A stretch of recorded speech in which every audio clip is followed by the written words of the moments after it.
আসসালামু আলাইকুম এভরিওয়ান, ভালো আছেন সবাই? জি স্যার, আসসালামু আলাইকুম স্যার।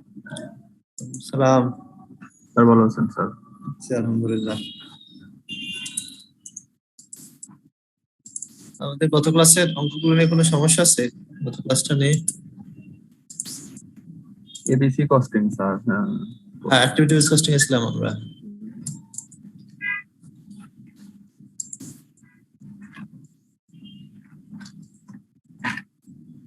অ্যাক্টিভিটিতে আমরা একটা এক্সাম্পল দেখছিলাম, তাই না? জি স্যার। আচ্ছা, এখন আমরা টেস্ট গুলো দেখি।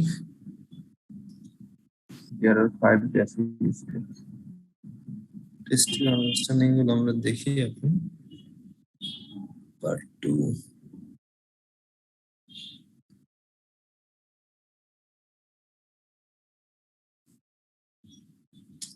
প্রথম কোশ্চেনটা আপনারা পাবেন পেজ নম্বর 143 তে।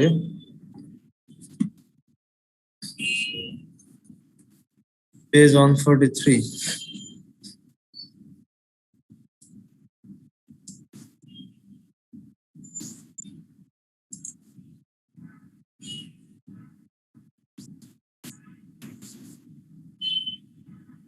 So limited. আমরা একটু ম্যাথগুলো দেখি, তারপর এনভায়রনমেন্টাল কস্টিং নিয়ে কিছু থিওরি আছে, এগুলো আমরা দেখবো। আগে আমরা এবিসি ক্লিয়ার করি, কি আছে দেখি।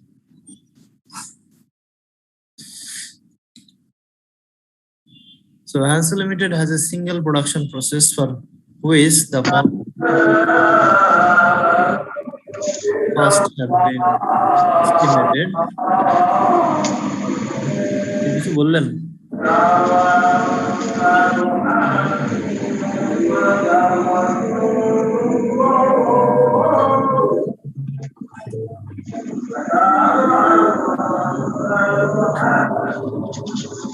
আওয়াজ শোনা যাচ্ছে, কোথায় জানেন না? মিউট করে দেন শাহাদাত হোসাইন।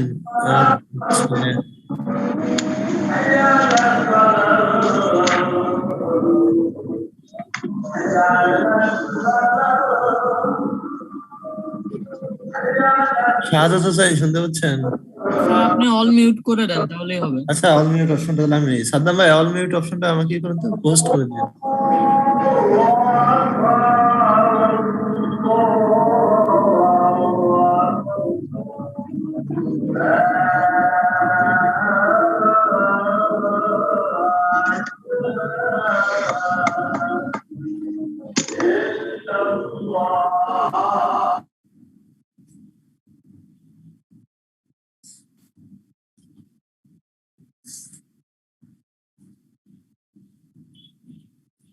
ওকে, তাহলে আমরা কোশ্চেনটা একটু দেখি।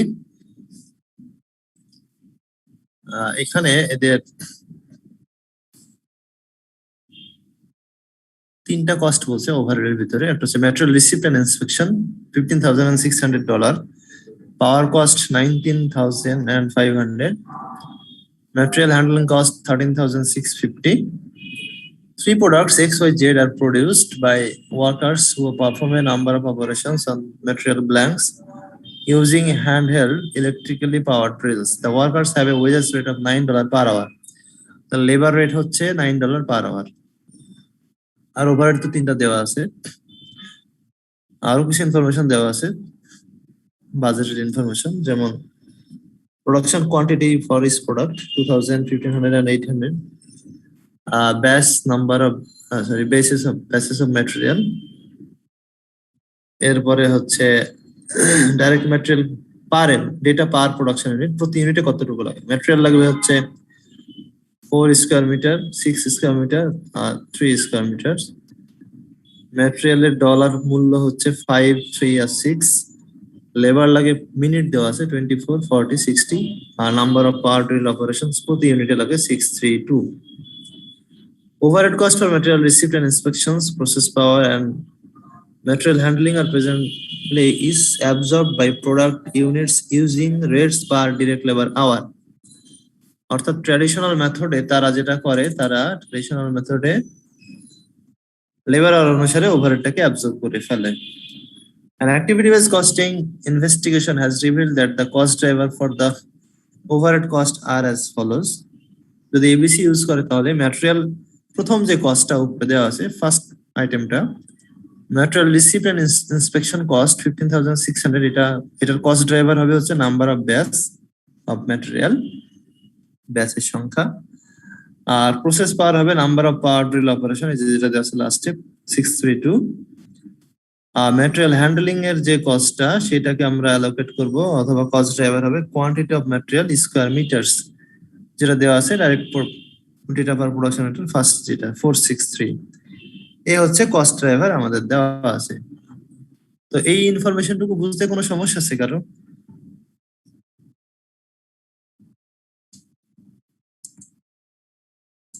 না স্যার। ওকে, তাহলে আমরা পার্ট 2 দেখি কোশ্চেনের।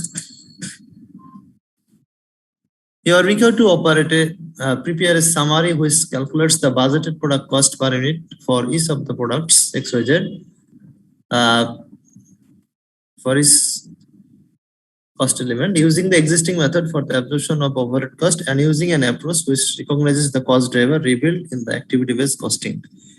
তার মানে আপনাকে দুইটা মেথডই করতে বলছে, অ্যাবজর্পশন কস্টিং এ প্রোডাক্ট কস্ট কত আসবে এবং এবিসি মেথডে কত আসবে। এরপরে explain the relevance of cost driver in ABC. Specifically, you can use your results or the statement you prepared in requirement A. এবং ইলাস্ট্রেটেড আনসার, আপনার আনসারকে ইলাস্ট্রেট মানে এক্সাম্পল দিয়ে ব্যাখ্যা করতে বলছে, ওই ফিগারগুলো ইউজ করে ব্যাখ্যা করবেন, এক্সপ্লেন করবেন। তাহলে আমাদের এখানে কাজ, ফার্স্ট কাজ হচ্ছে যে ট্র্যাডিশনালটা করে নেব, সেকেন্ড হচ্ছে আমরা এবিসিটা দেখবো। সো ট্র্যাডিশনালটা যদি আমরা দেখতে চাই,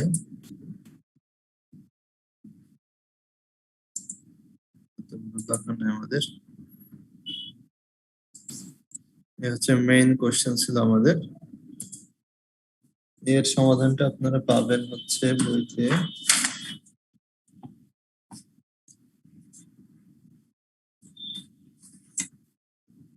পেজ নম্বর 151, যাদের কাছে বই আছে দেখতে পারেন।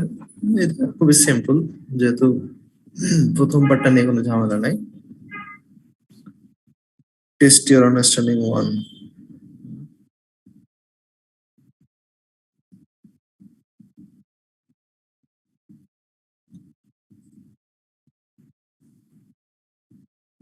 পার্ট 2 দেখাচ্ছে, পার্ট 1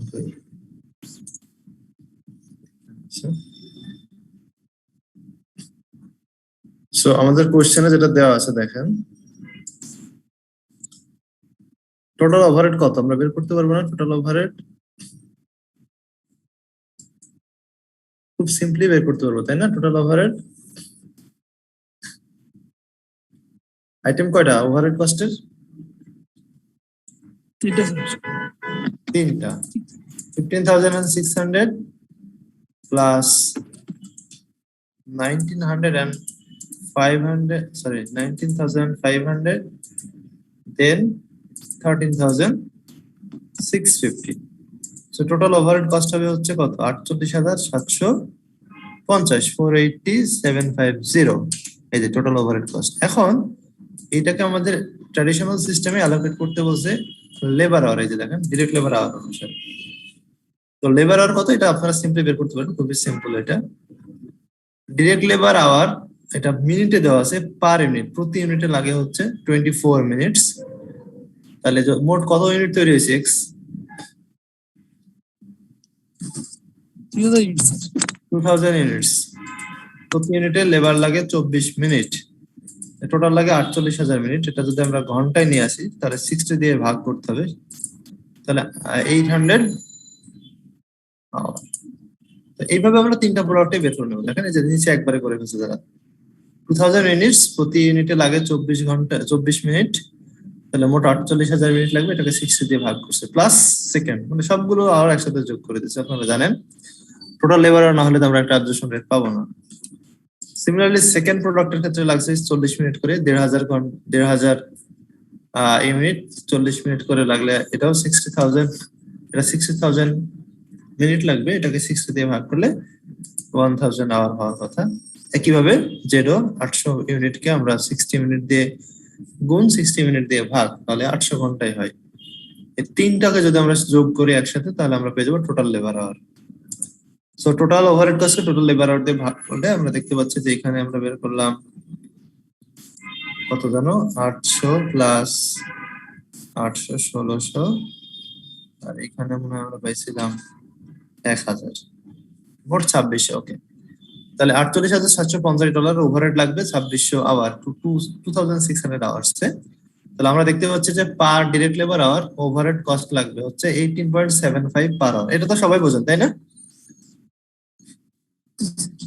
ওকে, এটা কেমন বুঝতে বলবেন। এখন ইউনিট কস্ট বের করতে হলে আমরা জানি যে ম্যাটেরিয়াল লাগবে, লেবার লাগবে এবং প্রোডাকশন ওভারহেড লাগবে। ম্যাটেরিয়াল এবং লেবার কোশ্চেনে সরাসরি দেওয়া আছে। ম্যাটেরিয়াল কস্ট 5 করে, লেবার কস্ট দেওয়া নাই কিন্তু আপনারা পারবেন বের করতে, কারণ এই যে দেখেন দেওয়া আছে the workers have a wage rate of $9 per hour. প্রতি ঘন্টা যদি $9 দেয় তাহলে এখানে প্রোডাক্ট এক্স এ 1 ইউনিট প্রোডাক্ট এক্স তৈরি করতে 24 মিনিট লাগে। তাহলে আপনি কি করতে পারেন 24 মিনিট, যেহেতু আমাদের আওয়ার দেওয়া আছে, রেটটা দেওয়া আছে পার আওয়ারে, সেহেতু ডিভাইড করবেন 60 দিয়ে, তাহলে আপনি ফ্র্যাকশনটা পেয়ে যাবেন 0.4 আওয়ার গুণ হচ্ছে 9, 3.6 লাগবে হচ্ছে প্রোডাক্ট ফার্স্ট প্রোডাক্টের জন্য। দেখতে পাচ্ছেন 3.6 বোঝা গেছে? বুঝি নাই স্যার, এটা কিভাবে আসলো 3.6 কে? আচ্ছা 3.6 কিভাবে আসলো? আমাদের এখানে উদ্দেশ্য কি, ম্যাটেরিয়াল পার ইউনিট দেওয়া আছে, আমাদের labour per unit, overhead per unit আমরা এটাও বের করবো। তাহলে আমাদের পার ইউনিট, এই দেখেন ইউনিট কস্ট বের করবো। We are going to calculate unit cost. So unit cost যদি আমরা বের করতে চাই তাহলে আমাদের প্রতি ইউনিটে কত লাগে লেবার, এটা আমাদের বের করতে হবে। তাহলে এখানে দেখেন একেবারে উপরে দেওয়া আছে the workers have a wages rate of $9 per hour. 1 ঘন্টায় কত দেয়? $9। তো প্রোডাক্ট এক্স তৈরি করতে কত ঘন্টা লাগছে? ঘন্টা লাগছে না minutes? Sir minute sir. Minute, কিন্তু রেটটা দেওয়া আছে কিসে? ঘন্টায়। জি স্যার। মিনিটটাকে কি করতে হবে? আমাকে ঘন্টায় রূপান্তর করতে হবে। ওকে, সেটা আপনি ডাইরেক্ট করতে পারেন, ইনডাইরেক্ট করতে পারেন, এভাবেও করতে পারতেন যে $9 করে দেওয়া হয় প্রতি ঘন্টায়, তাহলে 24 মিনিট দিয়ে গুণ করলেন, ভাগ করলেন 60 দিয়ে, তাও একবারে বের হয়ে যাওয়ার কথা। বোঝা গেছে? এখন বুঝতে পারছেন?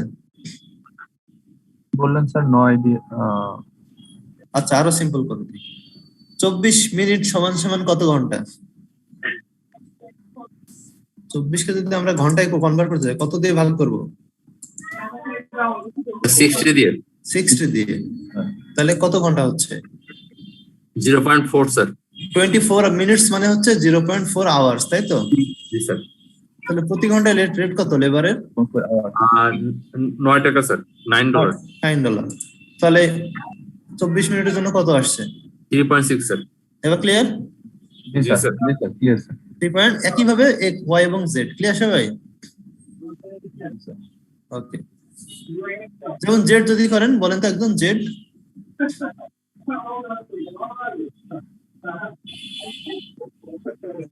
তো আরো সহজ। তাহলে 9 টাকা হবে স্যার। হ্যাঁ 9 টাকা হবে স্যার। 9 টাকা হবে, কারণ z এর 8 মিনিট দিয়ে আছে স্যার এখানে। 60 মিনিট মানে কি 1 ঘন্টা লাগে, তাই না? 60 ভাগ 61। 9 থেকে যাচ্ছে, তাই না? জি স্যার। এই যে 9, z দেখেন 9।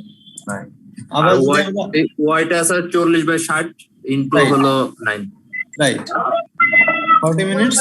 এটাকে আমরা ঘন্টায় কনভার্ট করব, 60 মিনিট দিয়ে ভাগ করব, আর যেটা বের হবে সেটাকে আমরা 9 দিয়ে মাল্টিপ্লাই করব, 6 হচ্ছে। ক্লিয়ার এখন? জি স্যার। ওকে, ওভারহেডটাও একই রকম। ওভারহেডটা ওই যে মিনিটের মধ্যে করবেন। আমরা ওভারহেড যে রেট বের করলাম, এই যে 18.75 পার আওয়ার, প্রতি ঘন্টায়। ওভারহেডটা কি প্রতি ঘন্টায়। একইভাবে করবেন, তাহলে লেবারটা যেভাবে করেন ওভারহেডটা একইভাবে করবেন। কিভাবে? রেটটা দেখেন 18.75, খেয়াল রাখবেন। তো প্রোডাক্ট এক্স এ যদি প্রোডাক্ট এক্স এ কত লাগছে একইভাবে 24 মিনিট, তাহলে যেহেতু ওভারহেড রেট ঘন্টায় আছে সেহেতু আমরা কি করবো, এটাকে ঘন্টাতে কনভার্ট করে নিলাম 60 দিয়ে ভাগ করে, এটার সাথে ওই যে 18.75 গুণ করে দেবো। এই রেটটা আমরা অ্যাবজর্পশন রেট বের করছি, প্রিডিটারমিন ওভারহেড রেট। তাহলে হওয়া উচিত 7.5 for product first product X. Clear? জি স্যার। ওকে, লেবারটা যেভাবে করলাম ওভারহেডটা সেভাবে। ট্র্যাডিশনাল সিস্টেমে আমাদের বলছে product X per unit cost হচ্ছে $16.10, প্রোডাক্ট ওয়াই এর জন্য পার ইউনিট কস্ট হচ্ছে 21.5, প্রোডাক্ট জেড হচ্ছে 33.75। এখন এটাকে চ্যালেঞ্জ করতে পারি আমরা ওভারহেড অ্যাক্টিভিটি বেস কস্টিং অনুসারে। আমরা যদি ওভারহেড বের করি তাহলে এখানে কি ডিফারেন্সটা আসে, খুব সিগনিফিকেন্ট কোনো ডিফারেন্স হয় কিনা ওভারহেড ডিস্ট্রিবিউশন, এটা আমরা দেখবো। স্যার একটু মিউট করে দিলে স্যার ভালো হয়, ফিরোজ ভাইয়ের ওখান থেকে সাউন্ড আসছে স্যার। কোনো সাউন্ড আসতেছে না? জি স্যার। ওকে, এবার ঠিক আছে। আচ্ছা তাহলে এটা আপনারা জানেন যে direct cost can be conveniently identified with a particular product or cost object. এই ম্যাটেরিয়াল লেবারকে সহজে প্রোডাক্টের সাথে আমরা ট্রেস করতে পারি, আইডেন্টিফাই করতে পারি, অ্যালোকেট করতে পারি, কিন্তু ওভারহেডটা অ্যালোকেট করতে পারি না। কিন্তু অ্যাবজর্পশন কস্টিং যেটা করে সেটা আওয়ার এর উপরে বেস করে, মেশিন আর লেবার এর উপরে বেস করে চাপায় দেয়। কিন্তু অ্যাক্টিভিটিস কস্টিং যেটা করে আমরা গত ক্লাসে দেখছিলাম যে এটা যেই প্রোডাক্টগুলো যত বেশি অ্যাক্টিভিটি ইউজ করে, ফাংশন কমপ্লেক্স, যত বেশি সার্ভিস লাগে যে প্রোডাক্টের, সেই প্রোডাক্টের ঘাড়ে তত বেশি কস্ট গিয়ে পড়বে, বিশেষ করে ওভারহেড কস্টটা। ম্যাটেরিয়াল লেবার নিয়ে ঝামেলা নয়, ওভারহেডটা নিয়ে ঝামেলা। সো আমরা অ্যাবজর্পশন কস্টিং করলেও ম্যাটেরিয়াল আর লেবার চেঞ্জ হবে না, চেঞ্জ হবে শুধু কোনটা বলেন তো? Production overhead. হ্যাঁ, কারণ ডাইরেক্ট ম্যাটেরিয়াল আর ডাইরেক্ট লেবার কস্ট হচ্ছে এই দুইটা ডাইরেক্ট কস্ট। এই direct cost can be easily, conveniently and economically identified with a particular product. Their cost can be allocated to a particular product easily and fairly and with accuracy without any significant effort. But production overhead এটা হচ্ছে directly test করতে পারি না বলে এটাকে indirect cost বলা হয়। আর এইগুলো অ্যাবজর্পশন কস্টিং বলবে একভাবে একদম ডাইরেক্ট ভলিউম অনুসারে চাপাই দেবে, but activity base costing activity অনুসারে দেবে। অনেকগুলো অ্যাক্টিভিটি আমরা অলরেডি আইডেন্টিফাই করে দিতেছি কোশ্চেনে, 4টা অ্যাক্টিভিটি কোশ্চেনে, সরি 4টা না, যেহেতু 3টা ওভারহেড সেহেতু 3টা হওয়ার কথা।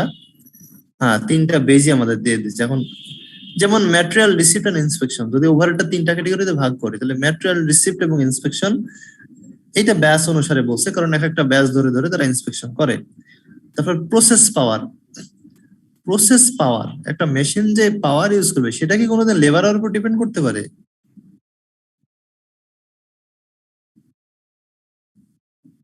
এটা খুবই কি বলে একটা ডেফিসিয়েন্ট আর্গুমেন্টস হয় বা কানেকশন এস্টাবলিশ করার চেষ্টা, তাই না?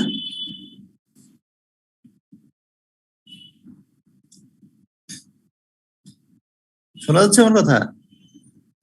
জি স্যার। আরেকটু বলেন স্যার। পাওয়ারটা একটু ক্লিয়ার করবেন স্যার। বলছি আপনার প্রসেস, যে প্রসেসে যে পাওয়ারটা কনজিউম করে সেটা কি লেবারদের কারণে হয় না মেশিন চলার কারণে হয়?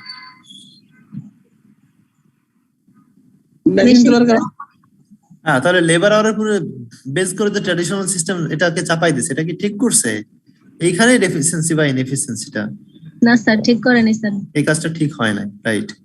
আবার ম্যাটেরিয়াল হ্যান্ডলিং এটা কোয়ান্টিটি অফ ম্যাটেরিয়ালের উপর ডিপেন্ড করবে, এটা কখনোই লেবার আওয়ারের উপর ডিপেন্ড করবে না। তাহলে দেখা যাচ্ছে যে এই কারণে কি হয়, আপনার ট্র্যাডিশনাল বা অ্যাবজর্পশন কস্টিং সিস্টেমে ওভারহেড কস্ট একটু আরবিট্রারি বা একটা আনুমানিক হয়ে যায়, কিন্তু অ্যাক্টিভিটি বেস কস্টিং যদি আমরা অ্যাপ্লাই করতে পারি তাহলে এটা অনেক উইথ মোর অ্যাকুরেসি আমরা কস্ট ডেটাটা দিতে পারি। তো এখন আমাদের কাজ, আপনারা জানেন যে এই যে 3টা ওভারহেডের আইটেম আছে, অ্যাক্টিভিটি আছে, এই কস্ট ড্রাইভারের রেট গুলো আমরা বের করে ফেলবো। কিভাবে এটা আপনারা পারবেন? যেমন ধরেন ব্যাচ অফ ম্যাটেরিয়াল মোট কয়টা আছে? খুবই সিম্পল। কয়টা আছে ব্যাচ? এক্স হচ্ছে 10টা, ওয়াই হচ্ছে 5টা, জেড হচ্ছে 16টা, টোটাল কত? 31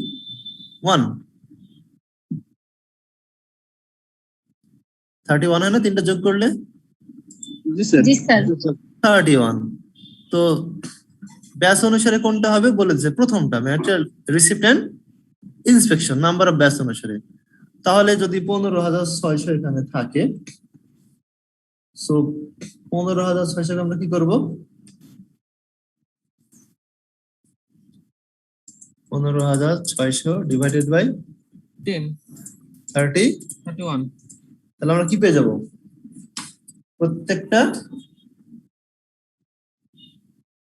ব্যাচে কত করে ওভারহেড লাগা উচিত, একটা ব্যাচের জন্য কত ম্যাটেরিয়াল ইন্সপেকশনের কস্ট হবে পেয়ে যাবো না আমরা? জি স্যার। পেয়ে যাবো। এখন এই যে কস্ট আমরা পেয়ে গেলাম, এখন যার এখানে ব্যাচ যত বেশি তার গাড়ি তত বেশি কস্ট যাবে। যেমন সব থেকে বেশি ব্যাচ হচ্ছে জেড এ এবং সব থেকে কম ব্যাচ ওয়াই ওয়াই তে। তাহলে জেড এ যেহেতু ব্যাচের সংখ্যা বেশি সেহেতু জেড এ ইন্সপেকশনও বেশি লাগে, so Z should bear more inspection cost as compare to Y or X. X মাঝামাঝি, ওয়াই সব থেকে কম বিয়ার করবে। অর্থাৎ যার কাজটা যত বেশি কমপ্লেক্স, যার কাজটা যত বেশি ডাইভার্সিফাইড, তাকে তত বেশি ওভারহেড কস্ট বহন করতে হবে, because they are responsible for consuming the resources, overhead resources. Clear? লজিকটা ক্লিয়ার তো সবাই, তাই না?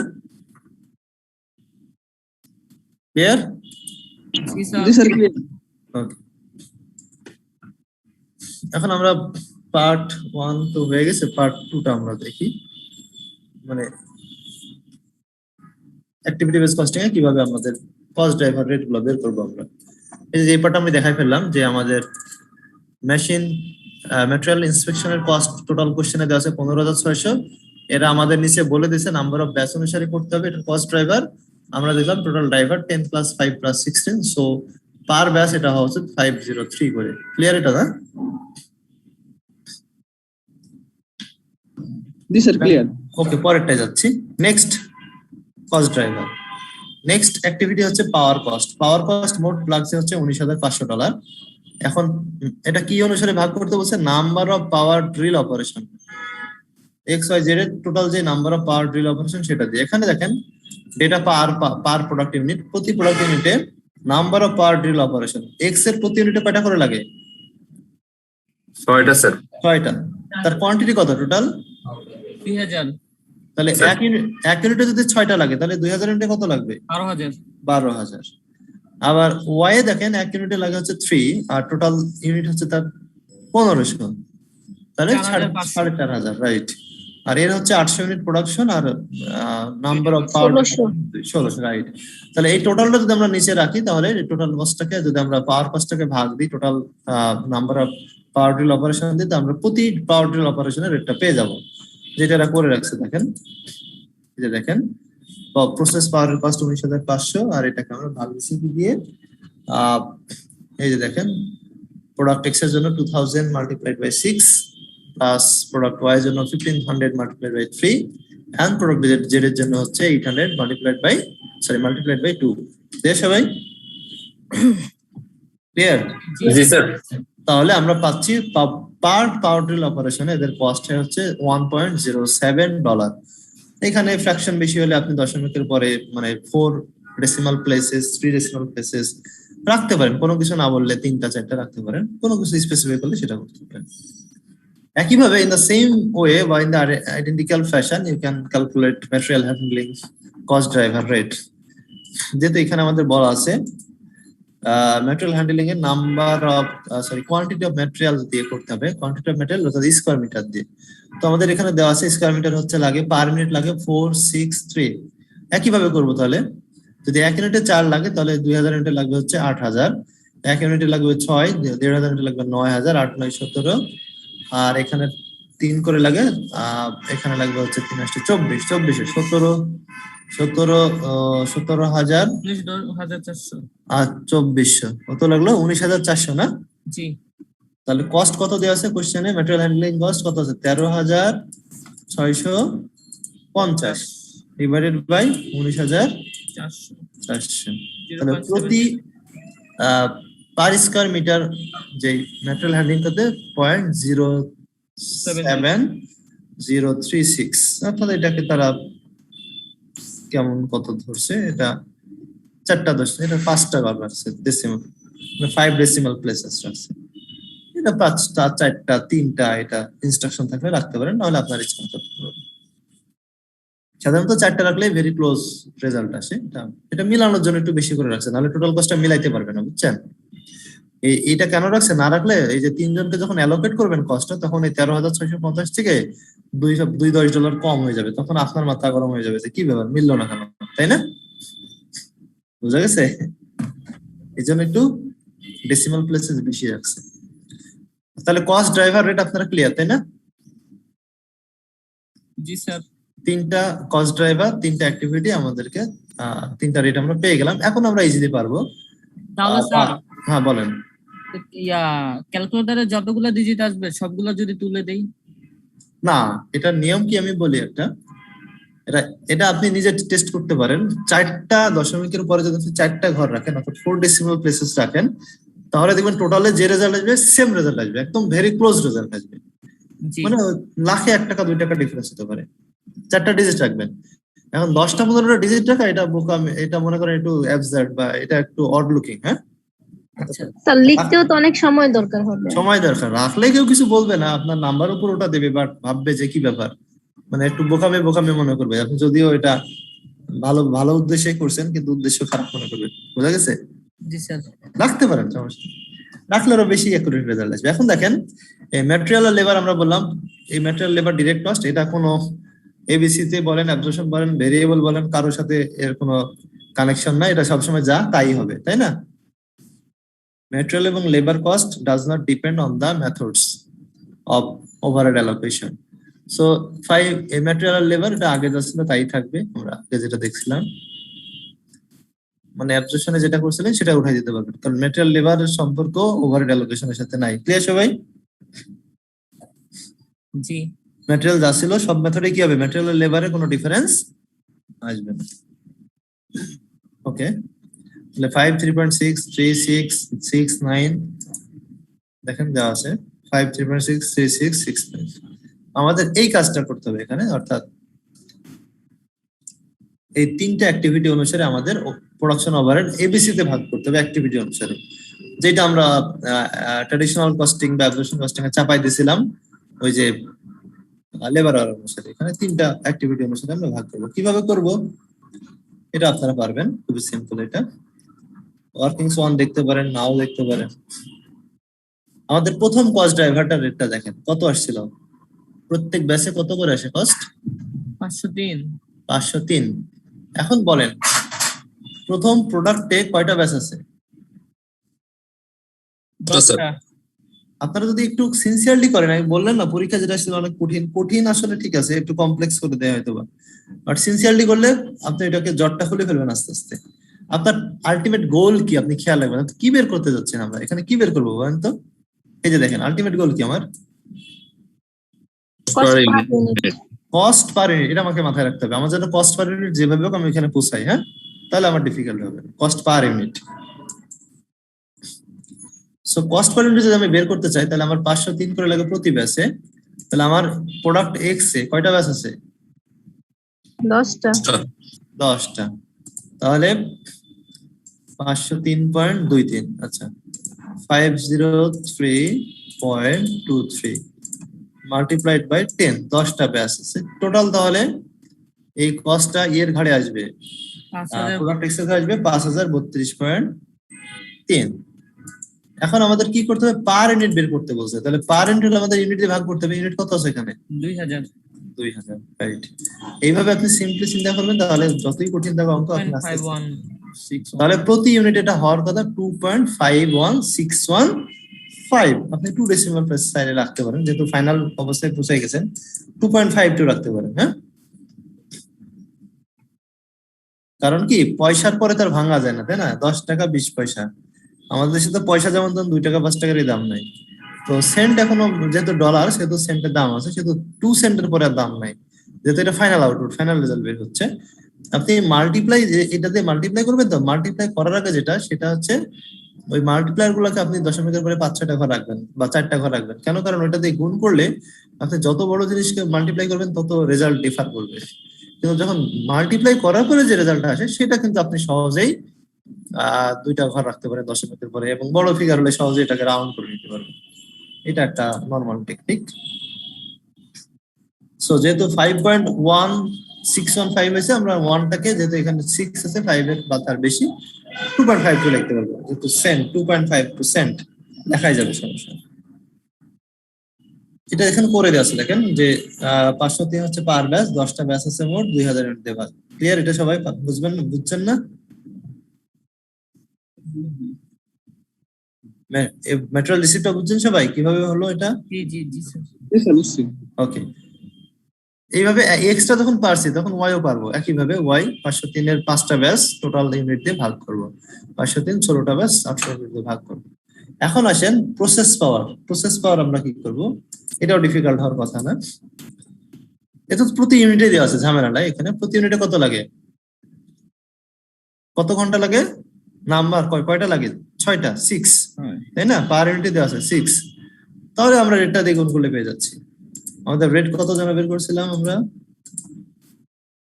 1.0773 প্রসেস পাওয়ার রেট। সো প্রতি অপারেশনে যদি লাগে না 1.0773, তাহলে আমাদের ছয়টা অপারেশনে লাগবে হচ্ছে 6.46। ক্লিয়ার এটা? জি একইভাবে বাকি দুইটা না বুঝলে আমি আবার বলছি যারা বুঝেন নাই। আমাদের দেখেন প্রসেস পাওয়ারের প্রতি পাওয়ার ড্রিল অপারেশনের রেট আসছে 1.077, আর আমাদের কোশ্চেনের প্রতি ইউনিটে কত লাগবে দেওয়াই আছে, কাজে ইউনিট তো দেওয়া আছে, আবার নতুন করে ভাগ করতে যায় না। যেমন হচ্ছে প্রোডাক্ট ওয়াইতে 3টা করে ড্রিল করা লাগে, পাওয়ার ড্রিল অপারেশন লাগে, তাহলে number of power drill operation যেহেতু 3 দিয়ে 1.07 কে গুণ দিয়ে দিবেন, এখানে আবার 2 দিয়ে 1.07 কে গুণ দিয়ে দিবেন, তাহলে আপনি পেয়ে যাবেন সরাসরি এই প্রসেস পাওয়ারের জন্য ওভারহেড কত লাগবে। লাস্ট ওয়ান হচ্ছে ম্যাটেরিয়াল হ্যান্ডলিং। এখানে আমরা দেখলাম যে পার স্কয়ার ফিটের হ্যান্ডলিং এর রেট হচ্ছে 0.70361। এটা দিয়ে আপনি যেখানে যতটুকু স্কয়ার ফিট আছে সেটা দিয়ে গুণ দিলে, দেখেন ডাইরেক্ট মেটেরিয়াল স্কয়ার ফিট দেওয়া আছে 4, প্রোডাক্ট এক্স এর প্রতি ইউনিটে লাগে, প্রতি ইউনিটে যেহেতু দেওয়া আছে আর আপনার সরাসরি গুণ করে দিয়ে পেয়ে যাচ্ছেন। তাহলে 4 কে যদি আমরা মাল্টিপ্লাই করি, 4 স্কয়ার মিটার লাগে, প্রতি স্কয়ার মিটার রেট দেওয়া আছে 0.7036, 2.81। ক্লিয়ার? বোঝা গেছে এটা?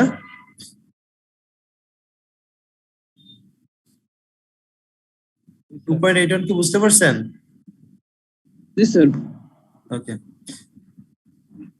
সো এখানে কস্ট পার ইউনিট কত আসছে, 20, 18, 29.32, 20, 18, 29। আর ট্র্যাডিশনালে কত আসছিল দেখেন, 16, 21, 33। সেম নাকি অনেক ডিফারেন্স? এখানে এরা বলছে 16 আর এরা বলছে 20। মাঝখানের প্রোডাক্টটাকে তারা বলছিল 21, এরা বলছে 18। লাস্ট প্রোডাক্টে ট্র্যাডিশনাল মেথড বলছিল 33, লাস্ট প্রোডাক্ট এরা বলছে 29। তাহলে দেখা যাচ্ছে যে বেশ খানিকটা প্রোডাক্ট কস্টে চেঞ্জ আসছে due to overhead allocation. Clear? এখন আমরা কমেন্টটা দেখবো যে আমাদের যেটা জানতে চাইলো ম্যানেজমেন্ট, তাহলে রিকোয়ারমেন্ট এর 1-2 ক্যালকুলেশন হয়ে গেল। আমাদের বলছে to explain the relevance of cost driver in activity based costing, make use of figures from the summary statement prepared in A to illustrate your answer. তাহলে explain the relevance of cost driver in activity based costing. cost driver কেন প্রাসঙ্গিক activity based costing এ সেটা আপনার কাছে জানতে যাচ্ছে। এর কারণ আপনারা বলতে পারেন এইভাবে যে ওভারহেড কস্ট কেন হয়, কস্ট ড্রাইভারের কারণেই হয়, ভলিউমের কারণে সবসময় হয় না। এই কারণে কস্ট ড্রাইভারটা খুব বেশি রেলেভেন্ট কিসের জন্য, অ্যাক্টিভিটি বেস কস্টিং এর ক্ষেত্রে। টেস্ট ইউর আন্ডারস্ট্যান্ডিং 1 পার্ট 3 যদি থাকে। স্যার এনারা যে বিশাল বড় কমেন্ট দিছে এটা কি হবে স্যার? এত কমেন্ট লাগবে না, আপনি বেসিক কথা বলেন। দুইটা জিনিস জানতে চাইছি এখানে, হ্যাঁ কি কি এটা আইডেন্টিফাই করেন, কি কি জানতে চাইছি। এত কথা আমাদের এক্সামিনারও পছন্দ করে না। ওরা কেন দিছে এত বেশি, কারণ আপনি 10টা লাইন পড়লে 4টা লাইন বলবেন, 6টা লাইন লিখবেন, এরকম একটু বেশি করে দিছি যাতে করে একটু ভুলতে কিছু থাকে। 2টা লাইন দিয়ে ভুলে গেলে কিছুই থাকতো না, এই জন্য একটু বেশি করে দিছে, এত বেশি লেখার দরকার নেই। আচ্ছা, এটা ছিল টেস্টের আন্ডারস্ট্যান্ডিং পার্ট 2। টেস্টের আন্ডারস্ট্যান্ডিং পার্ট 2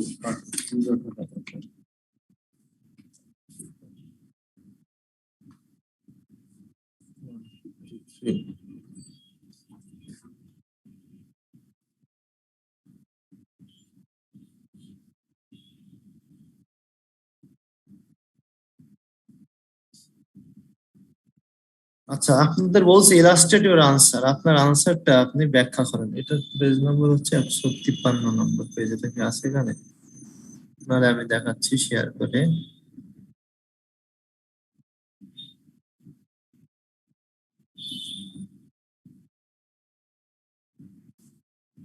আচ্ছা, এই রিলেটেড আর কোনো কোশ্চেন আছে কিনা কারো? এটা বুঝতে কোনো সমস্যা হয়েছে আপনাদের? এই যে অঙ্কটা বুঝতে কোনো প্রবলেম আছে কারো? স্যার এখন তো সমস্যা নাই, পরীক্ষার সময় করতে পারবো কিনা এটা সন্দেহ। স্যার প্রোডাকশন ওভারহেডের সূত্রটা স্যার একবার বলবেন স্যার? কি সূত্র? প্রোডাকশন ওভারহেডটা যে কিভাবে বের করলাম, মানে কোনটা দিয়ে ভাগ করে? কোনটার জন্য? এবিসির জন্য? এবিসি তে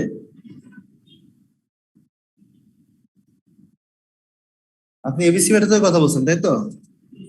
জি স্যার, ওই যে ডিভাইডের আগে যেটা ছিল স্যার 17, এটা এটার আগেরটা স্যার, এটার আগেরটা স্যার।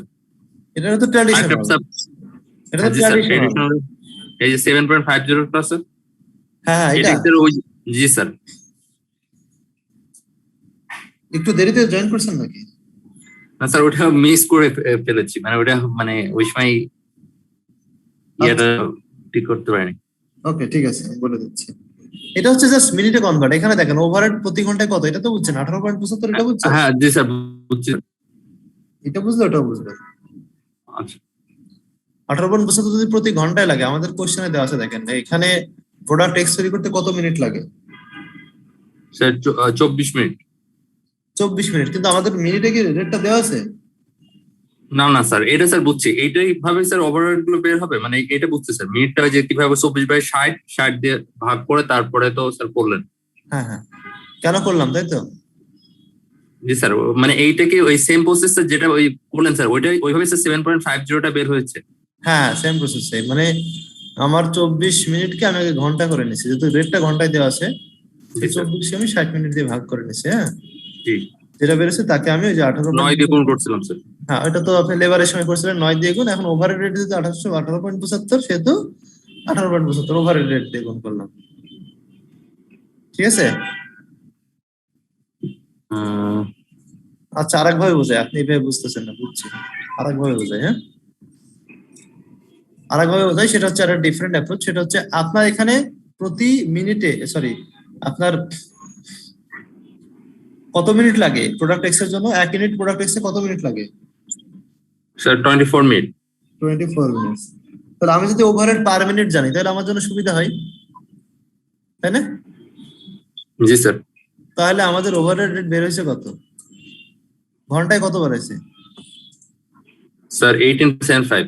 18.75। তাহলে 1 ঘন্টা যদি 18.75 লাগে, তাহলে 1 মিনিটে কত লাগবে? কত দিয়ে ভাগ করবো এটাকে? 60 দিয়ে স্যার। তাহলে প্রতি মিনিটে রেট পাইছেন। জি স্যার। এখন প্রোডাক্ট এক্স এ কত মিনিট লাগছে? স্যার প্রোডাক্ট এক্সেস এখানে 24 মিনিট মিনিট তো লাগছে। কোশ্চেন। জি স্যার 24 মিনিট। 24 হ্যাঁ মিনিট, জি তাই স্যার তো? 24 মিনিট। জি। তাহলে 24 মিনিটে কত বাড়াই, কত লাগবে? স্যার বুঝছি স্যার, থ্যাংক ইউ স্যার। বিভিন্ন জন বিভিন্ন ভাবে বোঝে, বুঝছেন? ওইটা আমরা একটু ডিফারেন্টলি করছিলাম। আমরা করছিলাম কি, ওই 24 মিনিটকে 60 দিয়ে আগে ভাগ করে নিয়েছিলাম। হ্যাঁ,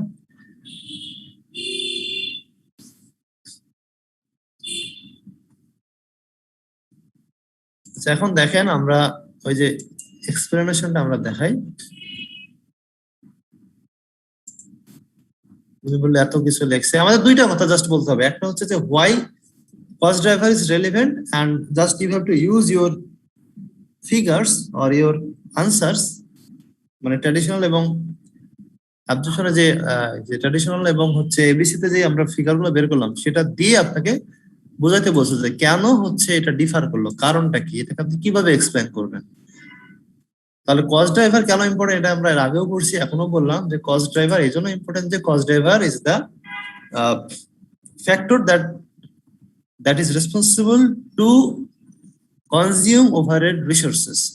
ওভারহেড কস্ট হওয়ার কারণই হচ্ছে অ্যাক্টিভিটিস। এজন্য কস্ট ড্রাইভার দিয়ে যদি এক্স্যাক্টলি আমরা রিলেভেন্ট করতে পারি যে কোন কস্ট ড্রাইভারের কারণে আমাদের ওভারহেড কস্টটা হয়েছে, তাহলে আমরা সহজে অ্যাকুরেটলি আমরা ওভারহেড কস্টকে অ্যালোকেট করতে পারি। এজন্য কস্ট ড্রাইভার হচ্ছে সবথেকে ইম্পর্টেন্ট একটা বিষয়। কস্ট ড্রাইভার যদি ভুল হয় তাহলে ওভারহেড কস্ট অ্যালোকেশনও অ্যাক্টিভিটি কস্টিং এ ভুল হয়ে যাবে। সেকেন্ড হচ্ছে আপনি যুক্তি দিতে পারেন যে, যেটা আমরা প্রথমেই বলছি আমাদের শুরুতে, যে প্রসেস পাওয়ার, যেটা পাওয়ারের কস্ট কখনো লেবার আওয়ারের উপর ডিপেন্ড করে না, কিন্তু ট্র্যাডিশনাল সিস্টেমে কি করছে, ওই কস্টটাকে লেবারের উপরে চাপাই দিচ্ছে, লেবার আওয়ার অনুসারে ভাগ করে দিচ্ছে, যেটা মোটেও লজিক্যাল না। এই যে আমি দেখাচ্ছি, দেখতে পাচ্ছেন? জি স্যার, দেখা এই দুটা ক্যালকুলেশন আমি দেখালাম না, যেহেতু আপনারা অলরেডি মুখে মুখে বলেই ফেলছি, যে প্রোডাক্ট এক্স এ যেমন বলছিলাম যে 6টা অপারেশন লাগে, একটা অপারেশনের রেট আমরা বের করলাম উপরে 1.07। তো একটু খেয়াল করে দেখেন, প্রসেস পাওয়ার প্রত্যেকটা প্রোডাক্টে কি সেম অপারেশন লাগছে? ডাবল ট্রিপল, ঠিক কিনা? এটা প্রোডাক্ট জেড এ যা লাগছে, প্রোডাক্ট এক্স এ তার ডাবল অপারেশন লাগে, লাগে না? জি স্যার। শুনতে পাচ্ছেন? জি স্যার। জি স্যার।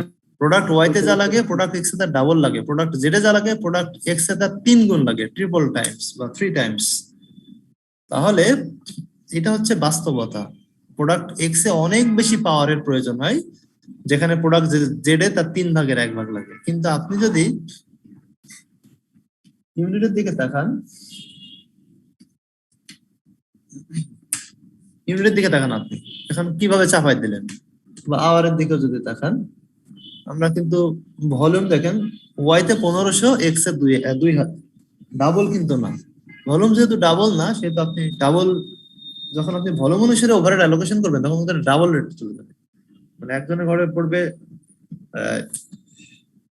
ডাবল হওয়া উচিত ছিল, কিন্তু আসলে ডাবল হবে না, কারণ 1500 থেকে ডাবল হতে হলে 3000 হতে হবে, কিন্তু এখানে আছে 2000 আর 1500। এক্স এর প্রোডাকশন 2000, ওয়াই এর প্রোডাকশন 1500, কিন্তু পাওয়ার দেখা যাচ্ছে যে ডাবল লাগছে। তো এই জিনিসটা কিন্তু আপনার ট্র্যাডিশনাল সিস্টেমের কনসিডারেশন আসবেই না। তো আপনাদের যে ব্যাখ্যাটা জানতে চাচ্ছি, দেখেন এখানে দুইটা পার্ট আছে। দেখেন, ফার্স্ট হচ্ছে to explain the relevance of cost driver in activity based costing. এটা হচ্ছে থিওরি। অ্যাক্টিভিটি বেসড কস্টিং এ কস্ট ড্রাইভারের রেলেভেন্সটা কোথায়, প্রাসঙ্গিকতাটা কোথায়, মানে এটা সিগনিফিকেন্স কে মোটামুটি বোঝাচ্ছে। তাহলে আমরা যেটা বললাম আমি অলরেডি, যে এ cost driver is the factor that is closely related to the way in which the cost of an activity that are incurred. যে কোন একটা কাজের কস্ট কেন হচ্ছে, এই জন্য কস্ট ড্রাইভার এমন একটা ফ্যাক্টর যেটা আসলে ক্লোজলি কানেক্টেড অ্যাক্টিভিটির সাথে। কারণ এই যেমন আমরা বললাম যে নাম্বার অফ ব্যাচ হচ্ছে কস্ট ড্রাইভার, আর কস্ট হচ্ছে অ্যাক্টিভিটি হচ্ছে ব্যাচ। যত বেশি ব্যাচ করবেন তত বেশি কস্ট পার ব্যাচ, তত সেই প্রোডাক্টের উপরে বেশি কস্ট হবে। বা আমরা যদি বলি order, number of order, ordering cost আসলে নাম্বার অফ অর্ডারের সাথে খুবই কানেক্টেড, রিলেটেড, ঠিক কিনা? এটা জি স্যার। আপনি যদি অর্ডারিং কস্টকে নাম্বার অফ ব্যাচ অনুসারে ভাগ করেন তাহলে কি রিলেভেন্ট হবে?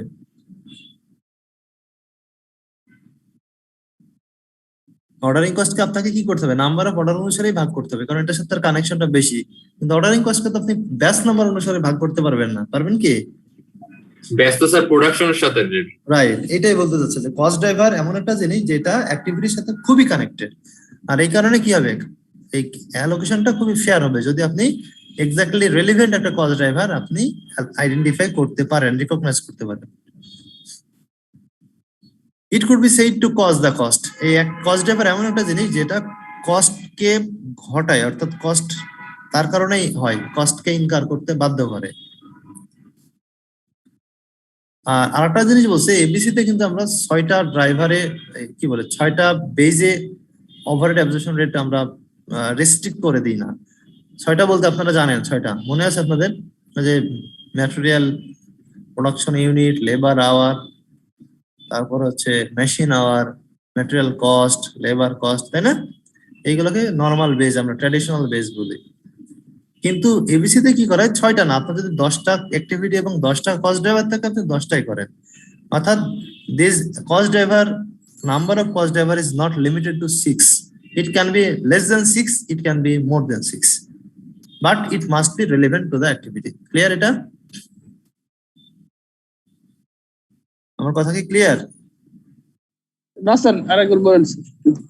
আমি যেটা যেটা আমি সামারি করলাম সেটা হচ্ছে যে cost driver can be more than 6, can be less than 6, but what is important, this cost driver must be closely connected to the activity. Cost driver আপনার 2টা হতে পারে, 4টা হতে পারে, 6টা হতে পারে, 10টা হতে পারে, 20টা হতে পারে, বাট এটা ইম্পর্টেন্ট না, কমও হতে পারে, বেশি হতে পারে, কিন্তু এই কস্ট ড্রাইভার অবশ্যই কি হতে হবে, অ্যাক্টিভিটির সাথে অবশ্যই তার একটা ক্লোজ কানেকশন থাকতে হবে। যেমন ordering cost, number of order, billing cost, number of bill, inspection cost, number of inspection. Clear? জি স্যার, ক্লিয়ার এখন। ওকে। কিন্তু এবিসি তে যেটা করলাম, কিন্তু অ্যাবজর্পশন কস্টিং আমরা সেটা করি না। আমরা অ্যাবজর্পশন কস্টিং কি করলাম, একেবারে ওই যে পাওয়ারের কস্ট, যা কিছু আছে, পাওয়ারের কস্ট বলেন, ইন্সপেকশনের কস্ট বলেন, সবকিছু কি করলাম, লেবার অনুসারে চাপাই দিলাম। এটা এখানে বলছি। Under traditional costing, product Z was the dearest for process power merely because it used most labor hours per unit. Z যেহেতু কি করছে, Z এর লেবার আওয়ার দেখেন বেশি, Z এর প্রতি 1 ইউনিট Z তৈরি করতে কত লেবার আওয়ার লাগে খেয়াল করেন। এখানে ডাইরেক্ট লেবার মিনিটস সব থেকে বেশি লাগে কার?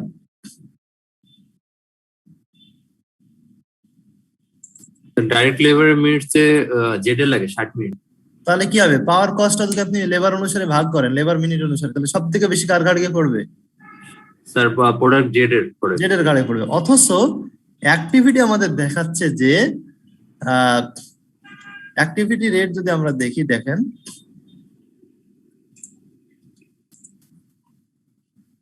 পাওয়ার ডিল অপারেশন সব থেকে কম লাগে কার? স্যার জেডের। তাহলে আপনি যদি লেবার অনুসারে করেন, তাহলে যার পাওয়ার ডিল সবচেয়ে কম লাগে তার ঘাড়ে আপনি সব থেকে বেশি কি পাওয়ার কস্টটা পড়বে স্যার, চাপাই দিচ্ছেন। তাহলে এটা কি রেলিভেন্ট? না স্যার। এটা হচ্ছে বড় সমস্যা। এই যে আপনাকে ইলাস্ট্রেট বলা মানে হচ্ছে আপনাকে এই ফিগার গুলো ইউজ করে ব্যাখ্যা করতে হবে যে দেখেন যে অ্যাবজর্পশন কস্টে কি করা হচ্ছে, যে যার লেবার যত বেশি লাগে তার ঘাড়ে তত বেশি কস্ট যাচ্ছে। কারণ আপনি কি করছেন, টোটাল ওভারহেড কে আপনি টোটাল আওয়ার দিয়ে ভাগ করে দিচ্ছেন। কারণ যেহেতু জেড এর আওয়ার বেশি, সেহেতু জেড এর ঘাড়ে সব কস্ট বেশি উঠছে। তেমনি একটা এক্সাম্পল হচ্ছে পাওয়ার কস্ট।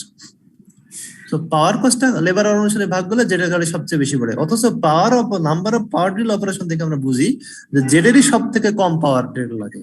তাহলে জেড এর ঘাড়ে সব থেকে কম পাওয়ার কস্ট আসা উচিত ছিল, কিন্তু ট্র্যাডিশনালি সব থেকে বেশি কস্ট তার ঘাড়ে পড়ছে because of high direct labour hour. এইটা হচ্ছে মেইন ব্যাখ্যা। এখন কি আপনার 2 পৃষ্ঠা 4 পৃষ্ঠা যত খুশি লিখতে পারবেন না এখন লিখতে? জি স্যার। স্যার পাওয়ার ড্রিল আর অপারেশন আর ডাইরেক্ট, এই জিনিসটা কি sir? Power drill direct labour তো মানে লেবার কস্ট, আর পাওয়ার ড্রিল অপারেশন কি মেশিন বোঝাচ্ছে স্যার? এটা মেশিন, অবশ্যই মেশিন। হ্যাঁ, প্রসেস পাওয়ার অবশ্যই মেশিন বোঝাচ্ছে। ওকে, জি স্যার। এইটাই বোঝাচ্ছে। দেখেন এই যে এইটাই এখানে লেখছে, ABC supporters would argue that this cost power drill operation is useful information. Cost are 1.0773 per power deal operation and this product X cost 6.46. যদি আমরা এবিসি তে যাই, দেখেন সব থেকে বেশি ঘাড়ে পড়বে এক্স এর, কারণ এক্স এর পাওয়ার ডিল অপারেশনের নাম সংখ্যা সব থেকে বেশি, তাই না? এক্স এ কত লাগে? 6। স্যার তাহলে এক্স এর ঘাড়ে কি হবে, পাওয়ার ডিল পাওয়ার কস্টটাও বেশি পড়বে, আর জেড এর কাছে সব থেকে কম পড়বে। কিন্তু লেবার আওয়ার অনুসারে করলে সব থেকে বেশি পড়বে জেড এর, সব থেকে কম পড়বে এক্স এর। বাস্তবতা হচ্ছে উল্টা। এটাই হচ্ছে এবিসি এর arguments in favour of ABC আর এগেইনস্ট অ্যাবজর্পশন কস্টিং। এটা হচ্ছে অ্যাবজর্পশন কস্টিং এর ফল্টি এবং এবিসি কস্টিং এর সুপারিয়রিটি। এই কথাটাই বারবার ঘুরে ফেলে বলছে। ক্লিয়ার এখন? জি স্যার। ওকে, তাহলে আমরা প্রথম অঙ্কটা দেখলাম। যদি কারো কোশ্চেন থাকে কোশ্চেন রেজ করবেন, কোশ্চেন না থাকলে আমরা পরের অঙ্কটা যাচ্ছি।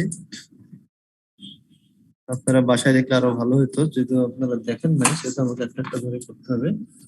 এরপরে নাম্বার 2 যদি আমরা দেখি, test your understanding question number 2 এইটা আছে। আর আছে হচ্ছে বড় অঙ্ক আছে কয়েকটা, 5 আছে, 6 আছে, মোট আর 3টা অঙ্ক আছে, তাহলে হয়ে যাবে। দেখি এটা তাড়াতাড়ি শেষ করতে পারি কিনা, তাহলে আমরা শেষ করে দেবো আজকে। আর এবিসি থেকে মানে অঙ্ক প্রতিবারই পড়ে প্রায়। Cebu PLC make and sell a number of products A and B. Are products for which market prices are available at which Cebu PLC can obtain a share of the market as detailed below. Estimated data for the forthcoming period is as follows. Production sales product A যা হবে product B তার double হবে unit. Material cost A লাগে 80,000, B এর লাগে 3 লাখ, মানে তিনটা শূন্য কম আছে এখানে দেখেন, উপরে বলা আছে 80 এর উপরে তিনটা করে শূন্য দিয়েছে ডলার সহ। লেবার আওয়ারও দেওয়া আছে, লেবার কস্ট আওয়ার দেওয়া নাই, ম্যাটেরিয়াল কস্ট দেওয়া আছে, লেবার কস্ট দেওয়া আছে। ওকে, আদার প্রোডাক্ট যেহেতু স্পেসিফাই করা নাই, কয়টা প্রোডাক্ট আমরা জানি না, দরকারও নাই আমাদের। সো ভেরিয়েবল ওভারহেড কস্ট দেওয়া আছে মোট 15 lakh, 1 million and 5 lakh. Total overhead হচ্ছে ভেরিয়েবল ওভারহেড 15 লাখ, এর ভিতরে 40% হচ্ছে related to the acquisition, storage and use of material, তাহলে 40% হচ্ছে ম্যাটেরিয়ালের সাথে জড়িত। কত সেটা? 15 লাখের যদি 40%, 4 15 60, 6 লাখ না? জি স্যার। তাহলে মোট 15 লাখের ভিতরে 40% ম্যাটেরিয়ালের সাথে জড়িত, তাহলে 6 লাখ ম্যাটেরিয়াল হলে বাকি 60% লেবারের সাথে জড়িত বলছে। তাহলে বাকি থাকলো কত? 15 থেকে 6 গেলে বাকি আছে কত? 9 লাখ স্যার। 9 লাখ স্যার। তাহলে আমরা দুইটা পেয়ে গেলাম। It is current practice in Cebu PLC to absorb variable overhead cost in product units using company-wide percentage on direct material and direct labor cost. Direct material cost and direct labor cost as the absorption basis. তাহলে দুইটা use করে তারা বলছে। তাহলে কিসের উপর ভিত্তি করে তারা করে? ডাইরেক্ট ম্যাটেরিয়াল কস্ট এবং ডাইরেক্ট লেবার কস্ট। তাহলে আমরা কিন্তু এই স্টেজে চাইলে আমরা ওভারহেড রেটটা বের করে ফেলতে পারি। যেমন ম্যাটেরিয়াল রেট আমরা পেলাম কত? 6 লাখ, তাই না? জি স্যার। 6 লাখ পেলাম। সো 6 লাখ যদি আমরা পাই তাহলে এখানে এটা হচ্ছে ওভারহেড 6 লাখ, ম্যাটেরিয়াল কস্ট কত আছে আমাদের কোশ্চেনে দেওয়া? কত আছে বলেন? বাকি স্যার 9 লাখ। 9 লাখ স্যার। আর না, আমি বলছি ম্যাটেরিয়াল কস্ট দেওয়া আছে তো, সরি এই স্যার 80। এই যে এবার বলছেন, ঠিক তো এবার বলছেন। ক্লাস করতেছ না?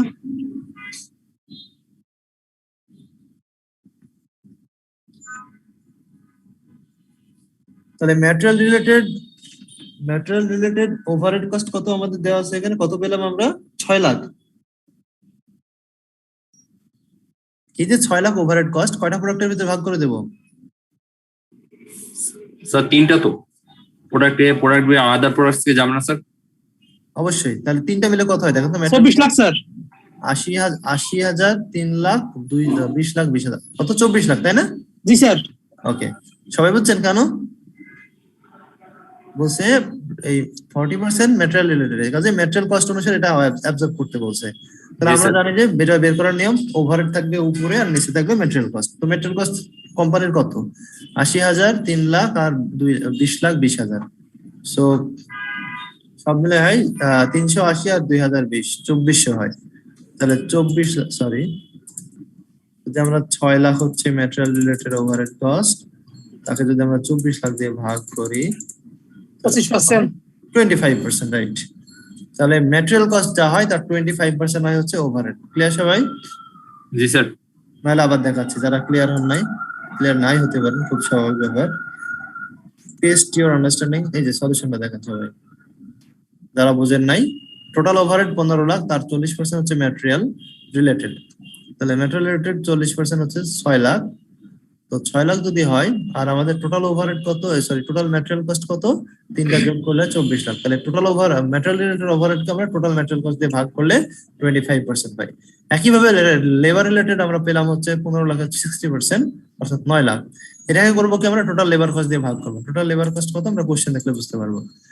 40,000, 1 লাখ আর 6 লাখ 60। তাহলে 6 লাখ 60 আর 1 লাখ, তিনটা করে শূন্য বাকি আছে, তো তিনটা করে শূন্য যদি আমরা লাগাই 8 লাখ স্যার। 8 লাখ। তাহলে আমরা 9 লাখে যদি 8 লাখ দিয়ে ভাগ করি, সরি আমাদের ইয়া কস্ট কত, ওভারহেড কত, সরি ঠিক আছে, হ্যাঁ ওভারহেড হচ্ছে 9 লাখ, তাই না? ওভারহেড 9 লাখ আর লেবার কস্ট কত? 8 লাখ। 8 লাখ। তাহলে কত পার্সেন্ট হচ্ছে? 112.5। ক্লিয়ার সবাই? ক্লিয়ার এগুলো? জি স্যার। সমাধানটা দেখাচ্ছে, এই যে এটা তো আপনারা অনেক আগে কস্ট অ্যাকাউন্টিং করে আসছেন বা কি বলে লোয়ার লেভেলে করে আসছেন। মেটেরিয়াল রিলেটেড কস্ট ওভারহেডকে আমরা টোটাল মেটেরিয়াল দিয়ে ভাগ করলাম ট্রেডিশনালি, আর লেবার রিলেটেডকে আমরা টোটাল লেবার কস্ট দিয়ে ভাগ করলাম, করে মেটেরিয়াল কস্ট এবং লেবার কস্ট পার্সেন্ট করে নিলাম। এখন আমাদের চাইছে কি, আমাদের কোশ্চেনটা যেটা দেখলাম, মার্কেট প্রাইস দেওয়া আছে 75 ফর এস, 95 ফর বি। এরা বলছে তারা কমপক্ষে মিনিমাম এস্টিমেটেড কন্ট্রিবিউশন তারা চায়, sales ratio sorry contribution to sales ratio হচ্ছে কন্ট্রিবিউশনের পরে একটা দেখবেন অনুপাত দেওয়া আছে 40% before proceeding with the production or sale of any product. মানে যদি 40% কন্ট্রিবিউশন না থাকে তাহলে তারা প্রোডাক্ট সেলস করতে ইচ্ছুক না। ক্লিয়ার? এটা তাদের হচ্ছে পলিসি। সো যদি আমরা দেখি টেস্ট আন্ডারস্ট্যান্ডিং এর পার্ট 2 তে কি আছে কোশ্চেনে, পার্ট 2 তে নতুন কোনো তথ্য নাই, আমরা বলছে using the existing absorption basis আমাদের বের করতে বলছে calculate estimated unit product cost for A and B where variable overhead charge to product unit as follows using the existing absorption basis as detailed above। তাহলে আমরা যেভাবে করলাম সেই অনুপাতে প্রোডাক্টের কস্ট কত হবে, পার ইউনিট কস্ট কত হবে। তো পার ইউনিট কস্ট কত হবে এটা খুব সহজে বের করা যাবে। ম্যাটেরিয়াল কস্ট দেওয়া আছে কত, আমরা বের করে নিই। দেখেন কোশ্চেনটা যদি আমরা দেখি, ম্যাটেরিয়াল কত টাকা লাগছে আপনারা বলেন, কত টাকা লাগছে ম্যাটেরিয়াল? ৮০,০০০। কত ইউনিটের জন্য লাগছে? 5,000। ওকে, তাহলে পার ইউনিট কত আসবে ম্যাটেরিয়ালের কস্ট? 16 স্যার। 16, রাইট, এই যে 16। ওকে, আচ্ছা এখন লেবার কস্ট পারবেন। লেবার কস্ট কত লাগছে টোটাল? 40,000 স্যার। কত ইউনিটের জন্য? 5,000 স্যার। 40,000কে 5,000 দিয়ে ভাগ করলে কত হয়? 5 × 40, 8 করে, 8 করে, তাই না? 8। ক্লিয়ার? জি স্যার। জি স্যার। এ যদি পারেন বিও নিশ্চয়ই পারবেন। জি স্যার। আদার করে নাই, কারণ আদার তো স্পেসিফিক প্রোডাক্ট না, কাজে আমরা আদারটা করবো না, আদার দরকার নেই আমাদের। আচ্ছা, ভেরিয়েবল ওভারহেড আমাদের বলছে, আমরা বের করে নিলাম উপরে রেট, যে ম্যাটেরিয়াল যা হয় তার 25% হবে ম্যাটেরিয়াল কস্টের 25% হবে হচ্ছে ওভারহেড, আর লেবারের হবে কত পার্সেন্ট? 12.5। তাহলে এখানে ম্যাটেরিয়াল কত? 16, তার 25% কত হয়? 4। ক্লিয়ার? জি স্যার। আর লেবার কত? 8, তার 112.5% কত? 9। 9 স্যার। সিমিলারলি বি এর জন্য তাই করবেন।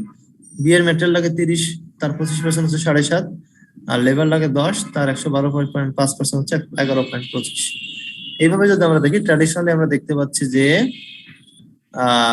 প্রোডাক্ট এ এর কস্ট হচ্ছে 37, প্রোডাক্ট বি এর কস্ট হচ্ছে 58.75। ক্লিয়ার সবাই? এই পর্যন্ত ক্লিয়ার? জি। ওকে, এই যে ওরা কিছু ক্যালকুলেশন করছে পরেরটার জন্য, আচ্ছা অ্যাক্টিভিটি বেসডের জন্য। এখন আমরা কিছু ডিসিশন নিতে পারি, আমরা এখনই নিচ্ছি না, আমরা বি নম্বর রিকোয়ারমেন্টে যাবো। আমরা বুঝতেই পারছি সেলস থেকে যদি ভেরিয়েবল বাদ দিয়ে আমরা কন্ট্রিবিউশন পাবো এবং কন্ট্রিবিউশন মার্জিন রেশিও পাবো। এটা যদি আমরা এখানে এই পয়েন্টে একটু দেখি শেখার জন্য, প্রোডাক্ট এর দাম 75, প্রোডাক্ট বি এর দাম 95 করে বর্তমানে মার্কেট প্রাইস তাদের। না, তারা সেলস প্রাইস তারা সেট করবে বা রাখতে চাচ্ছে বা রাখছে বা আছে, যেটাই বলেন না কেন। তাহলে প্রোডাক্ট এ তে কি হবে? 75 করে বিক্রি করে, তাই না? 75 দেখলাম না? হ্যাঁ, 75 আর 95, 75 করে যদি বিক্রি করে তাহলে ভেরিয়েবল কস্ট আমরা দেখতে পাচ্ছি 37। 37 যদি ভেরিয়েবল কস্ট হয় তাহলে লাভ হয় কত? 38, যেটা 75 এর সেলস রেশিও কত? 50% এর বেশি। তার মানে এই প্রোডাক্টটা তারা বিক্রি করতে চাইবে বর্তমান সিস্টেমে। আর এই প্রোডাক্টটা দেখেন বিক্রি হয় 95 টাকা করে, আর কস্ট পড়ে 58 টাকায় ধরলাম, তাহলে লাভ হয় 37 টাকা। 37 টাকা 95 টাকা, 38%। তো 40% না তার কম। তারা মিনিমাম কত পার্সেন্ট লাভ করতে চাইছিল? কত পার্সেন্ট কন্ট্রিবিউশন? 40%। 40%। তাহলে এক্সিস্টিং সিস্টেম অনুসারে তারা চাইবে যে আমরা প্রোডাক্ট এ বিক্রি করব আর প্রোডাক্ট বি বিক্রি করতে একটু হেজিটেশনে থাকবে, যে 40 এর কাছাকাছি করতে পারি, বাট আমাদের ফোকাস থাকবে কোথায়? প্রোডাক্ট 37। কোন প্রোডাক্টে ফোকাস থাকবে? প্রোডাক্ট প্রোডাক্ট এতে থাকবে। প্রোডাক্ট বি কে আমরা হয় বন্ধ হয় ইগনোর করব, অথবা এটা দাম নিয়ে সমস্যা আছে, এটা 40% কন্ট্রিবিউশন হয় না। আমাদের কাঙ্ক্ষিত বা আমাদের টার্গেটেড বা আমাদের ডিজায়ার্ড কন্ট্রিবিউশন পাচ্ছি না। এখন দেখেন অ্যাক্টিভিটি বেস কস্টিং একটা ডিফারেন্ট সিনারিও দিতে পারে। অ্যাক্টিভিটি বেস কস্টিং তাহলে আমাদের লাগবে পার্ট 2 অ্যাক্টিভিটি বেস কস্টিং জানতে হলে। এখন আসেন এরা কি বলছে, 2 নম্বর রিকোয়ারমেন্ট আছে দেখেন, using an ABC activity costing approach where cost driver have been estimated for material and labor related overhead cost as follows. এখানে দুইটা ড্রাইভার ইউজ করছে, বেশি ইউজ করে নাই যেহেতু দুইটা কস্ট। ম্যাটেরিয়াল রিলেটেড কস্টটাকে যেটা 6 লাখ সেটাকে তারা বলছে যে এই অনুপাতে ভাগ করেন, সেটা হচ্ছে কস্ট ড্রাইভার এখানে ম্যাটেরিয়াল বাল্ক অর্থাৎ ম্যাটেরিয়ালের যে সাইজ বা ওয়েট, এরা বলছে অনুপাতটা কি, এ হচ্ছে 4, বি হবে 1, আদার হবে 1.5, মানে টোটাল হচ্ছে 4 আর 1 5, 6.5। এই অনুপাতে আমরা এই ম্যাটেরিয়ালটাকে অ্যালোকেট করব। আর ওভার লেবার রিলেটেড যেটা 9 লাখ আছে, 15 লাখের ভিতরে 6 আর 9 আমরা যেটা বের করলাম ট্রেডিশনালি, এটাকে তারা বলছে যে এটা আমরা করব হচ্ছে কি অনুসারে, this cost are not directly time related, rather they are labour operations per product unit, মানে লেবাররা কয়টা অপারেশন করে প্রতি ইউনিটে। বুঝছে, এখানে 6টা অপারেশন লাগে, এখানে লাগে হচ্ছে একটা, এখানে লাগে 2টা, সব মিলে লাগে হচ্ছে 9টা। বুঝা গেছে? তাহলে আমরা কস্ট ড্রাইভার রেটটা বের করে ফেলি। এটা খুবই সিম্পল এই কারণে যে জাস্ট ওই টোটালটাকে এটা দিয়ে ভাগ, সমষ্টি দিয়ে ভাগ করলে হয়ে যায়। এই দেখেন সমাধানটা আপনারা এই বোর্ডে কভার হয় নাই, এই যে এখানে একটা দুইটা ক্যালকুলেশন আছে, একটা আছে, প্রথমটা আছে দেখেন। এই 6 লাখ কোথা থেকে পাইছে বুঝতে পারছেন তো? এটা এই যে উপরে যে 6 লাখ ম্যাটেরিয়াল রিলেটেড 6 লাখ আর লেবার রিলেটেড ওভারহেড কত 9 লাখ, এটা তো বুঝছেন সবাই তাই না? জি স্যার। জি স্যার। এখন টোটাল বাল্ক ফ্যাক্টর কত দেখেন, এটা হচ্ছে যে কোশ্চেনটা যদি আমরা দেখি, এটা কি টোটাল দেওয়া আছে না পার ইউনিট দেওয়া আছে? প্রোডাক্ট পারিন পার ইউনিট, প্রোডাক্ট এতে প্রতি ইউনিট লাগে 4টা, তাহলে প্রোডাক্ট এ টোটাল কয়টা আছে? 5000। তাহলে 5000 গুণ 4 প্লাস প্রোডাক্ট বি আছে 10,000টা, 10,000 গুণ 1 আর আদার হচ্ছে 1.5, তাহলে আদার কত আছে 40,000, 40,000 মাল্টিপ্লাইড বাই 1.5। তাহলে আমরা টোটাল এই যে নাম্বার অফ বাল্ক যেটা বলা হচ্ছে এটা আমরা পাবো সাইজটা। তাহলে এইভাবে এখানে ক্যালকুলেশন করে দিয়ে রাখছে দেখেন, এটা সহজে বুঝতে পারবেন, না বুঝলে আমি আবার ডিফারেন্ট অ্যাঙ্গেলে বোঝাবো। সলিউশন P2 হয়ে গেল।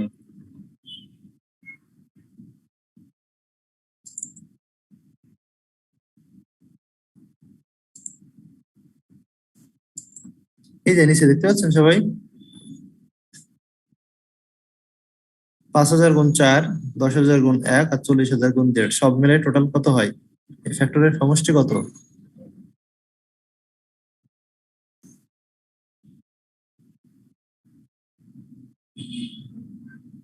তাহলে উপরে থাকবে total 6 lakh material related overhead আর নিচে থাকবে হচ্ছে ওই আগের অঙ্কটার মতো, জাস্ট নিচে পুরোটা একসঙ্গে যোগ করে গুণ করে যোগ করতে পারেন। আর এইভাবে যদি করেন আলাদা আলাদা করে সেটা বলতে, মোট 90,000 যদি বাল্ক ফ্যাক্টর হয় প্রত্যেকটা লাগবে 6.67। এটা ক্লিয়ার? জি স্যার। না বুঝলে বলবেন। তাহলে এটা যদি পারেন তাহলে ইয়েটাও পারবেন, লেবারটাও পারবেন। একইভাবে আমরা করবো লেবারটা। লেবারের কস্ট হচ্ছে 9 লাখ আর ভাগ করবেন কিভাবে, জাস্ট যেখানে 4 সেখানে 6, যেখানে 1 সেখানে 1ই থাকবে, যেখানে 1.5 সেখানে 2 হবে। জাস্ট দেখেন এটাও করে দেওয়া আছে,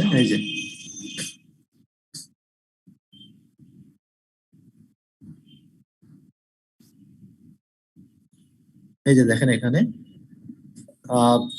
লেবার রিলেটেড এটা একবার বের করে ফেলছে, এটা করলেও পারেন না করলেও পারেন। এটা টোটাল লেবার অপারেশন 6 করে লাগে হচ্ছে প্রোডাক্ট এতে, প্রোডাক্ট এর প্রোডাকশন হচ্ছে 5,000 ইউনিট, প্রতি ইউনিটে 6টা করে লাগে।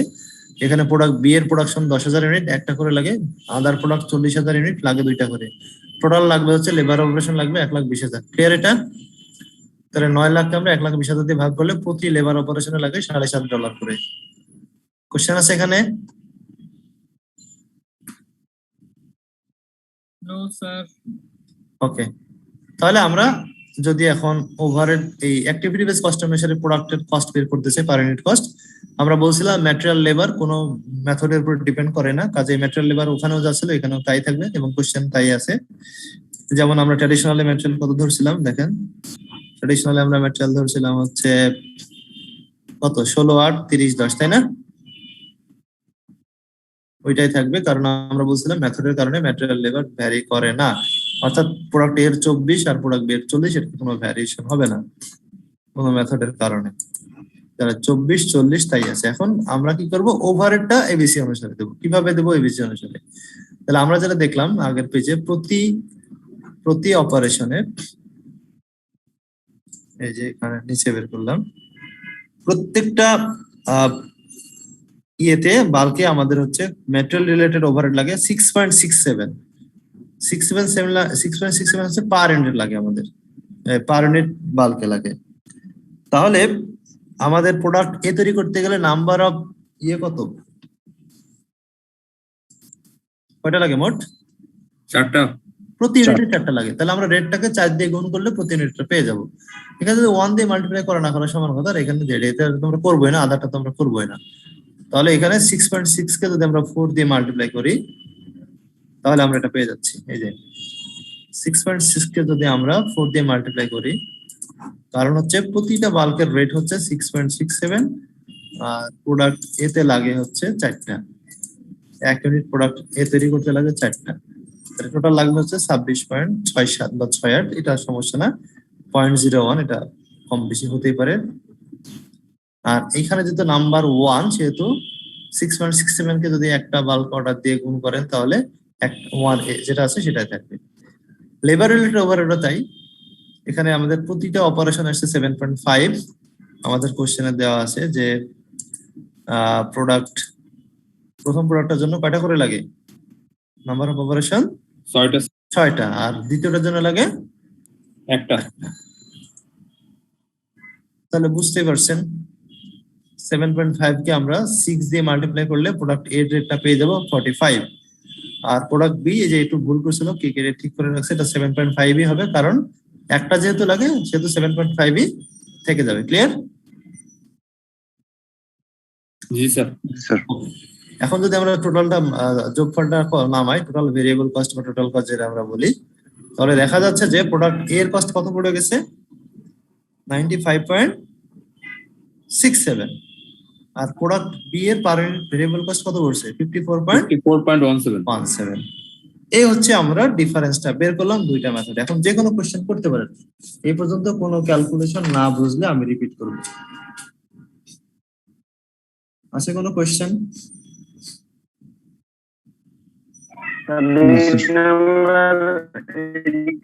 আদার ওভারহেডটা নিয়ে আসলাম না কেন? ভেঙে ভেঙে আসছে, কি বললেন বুঝিনি আমি। কেউ কি বুঝছেন ওর কথা?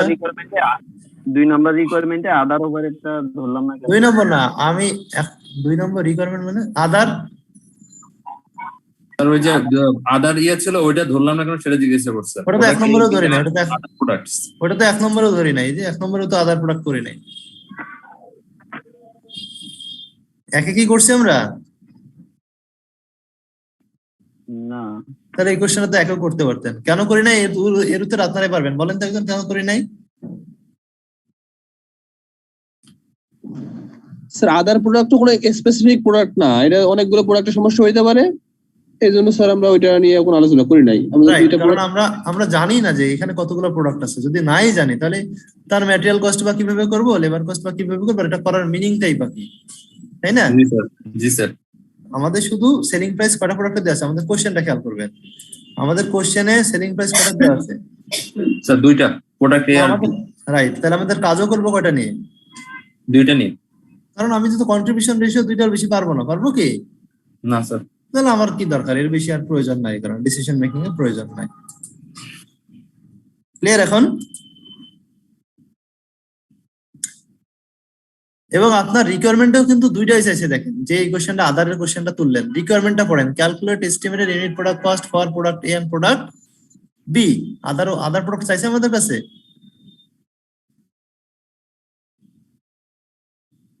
কথা বলেন, চাইছে? চাইনি স্যার। না স্যার চাইনি স্যার। না চাইলে করবেন, বের করার দরকার আছে? না স্যার। রাইট। এখন বি নম্বরটা ইন্টারেস্টিং, এটা আপনাদের অনেক উপকারে লাগবে। Illustrate the decision strategy which SEPU PLC may implement with regard to the production and sale of product A and B.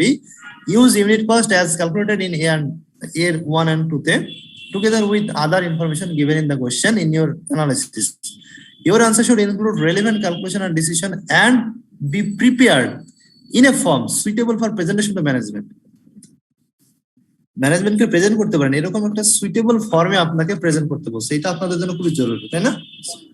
G sir. এটা নতুন কিছু, এটা আপনারা পারেন। আপনারা সেলস থেকে সমস্ত ভেরিয়েবল কস্ট বাদ দিয়ে সিএম রেশিও বের করতে পারেন না? জি স্যার। ওইটাই, আর কিছু না, নতুন কিছু বের করতে পারেন। এই যে দেখেন বি নম্বরের আনসার, ফ্রম কার কাছ থেকে? Mister management accountant. কার কাছে যাচ্ছে? টপ ম্যানেজমেন্ট টিমের কাছে। হ্যাঁ, টিএমটি বলে যেটাকে সংক্ষেপে, টপ ম্যানেজমেন্ট টিম, যেখানে ডিরেক্টররা থাকবে। সাবজেক্ট কি? সাবজেক্ট কোশ্চেনে বলা আছে production strategy for product A and B, এটা আমাদের কোশ্চেনে বলা আছে, একটু পরে যদি খেয়াল করতেন, যদি এই যে with regard to strategy with regard to production and sale of product A and B, subject এটা। হ্যাঁ, ক্লিয়ার? সাবজেক্ট কি? Production strategy for product A and B, এটা ক্লিয়ার সবাই? জি। তাহলে আপনি একটা কম্পারেটিভ পিকচার ম্যানেজমেন্টকে দেখাবেন। At this price we can obtain market share of 5000 units of A and 10000 units of B. তাহলে মার্কেট আমাদের বলছে যে এই প্রোডাক্ট এ 5000 বিক্রি করা সম্ভব এই প্রাইসে, আর 10000 বিক্রি করা সম্ভব হচ্ছে বি, প্রোডাক্ট বি। তো আপনি রিপোর্টটা কিভাবে করবেন? Unit product information is as follows. Product A এর জন্য এক্সিস্টিং অ্যাপ্রোচ অর্থাৎ অ্যাবজর্পশন কস্টিং অ্যাপ্রোচ, আর একটা হচ্ছে আপনি যেটা নতুন করলেন ABC approach. Similarly product B এর জন্য এক্সিস্টিং অ্যাপ্রোচ এবং এবিসি অ্যাপ্রোচ, রাইট? এটা তো বুঝছেন সবাই? সবটা বুঝছেন সবাই? জি স্যার। জি স্যার। তাহলে দুইটা প্রোডাক্ট আমি ম্যানেজমেন্টকে পাশাপাশি দেখাবো যে what is the scenario of your profitability of product A under existing approach and what is the scenario or the contribution ratio under activity based costing approach. তাহলে এখন আপনাকে নতুন করে এখানে কিছু নাই, আপনি জাস্ট আগের দুইটা যা করছেন এ এবং রিকোয়ারমেন্ট নম্বর এ এর 1 and 2 সেই দুইটা জাস্ট নিয়ে আসবেন। যেমন আপনাদের বারবার বলছে একটা কথা যে ম্যাটেরিয়াল এবং labour cost, this to cost does not depend on the methods of overhead allocation, বলছে না বারবার এটা? জি স্যার। তাহলে ম্যাটেরিয়াল কস্ট এক্সিস্টিং ও যা এবিসি তেও যা, দুইটা প্রোডাক্টেরই এখানে কোনো চেঞ্জ হবে না কখনোই। ক্লিয়ার সবাই? এবিসি এবং অ্যাবজর্পশন ডিফার করবে কোথায়? শুধু ওভারহেডে। ওকে জি স্যার। ওকে, তাহলে আমরা যদি এক নম্বর রিকোয়ারমেন্ট যদি আমরা দেখি, তাহলে ওভারহেড এখানে আমরা পাবো। তাহলে হচ্ছে মার্জিনাল আর অ্যাবজর্পশন কস্টিং এও তো স্যার ওভারহেডে ডিফারেন্সটা হয় স্যার।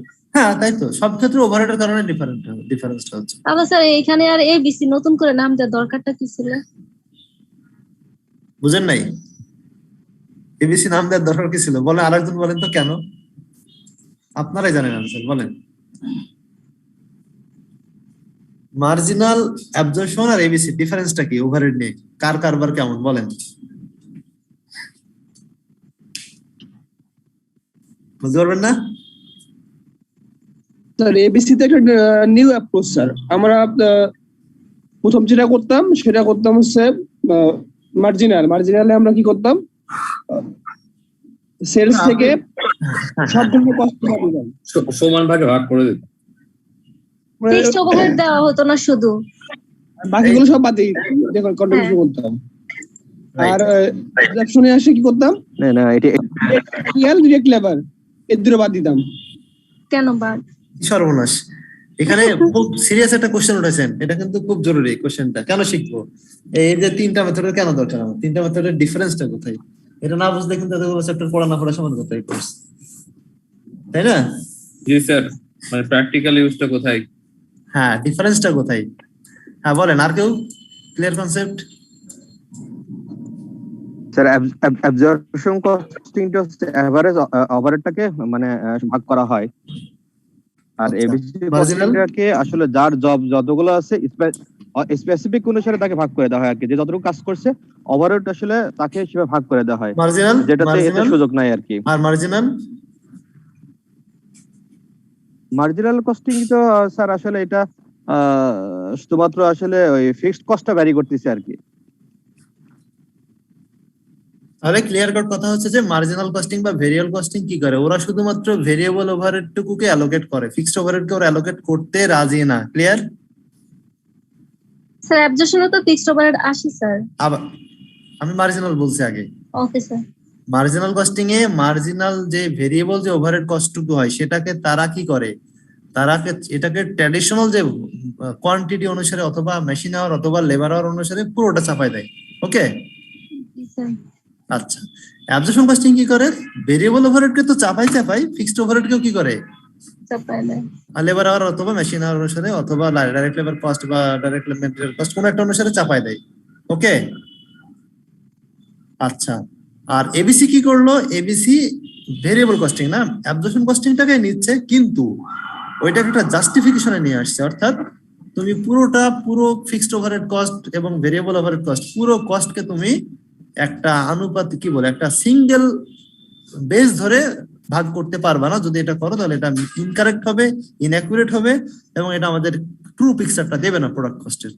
এতে করে আমরা কি করছি, এই কারণে এবিসি বলতেছে না তুমি টোটাল ওভারহেড কস্টটাকে ভাগ করো। কিভাবে করবা, অ্যাক্টিভিটি অনুসারে, যাতে করে যেই প্রোডাক্ট যত বেশি অ্যাক্টিভিটি কনজিউম করবে মানে ইনকার করবে সেই প্রোডাক্টের ঘাড়ে তত বেশি ওভারহেড পড়বে।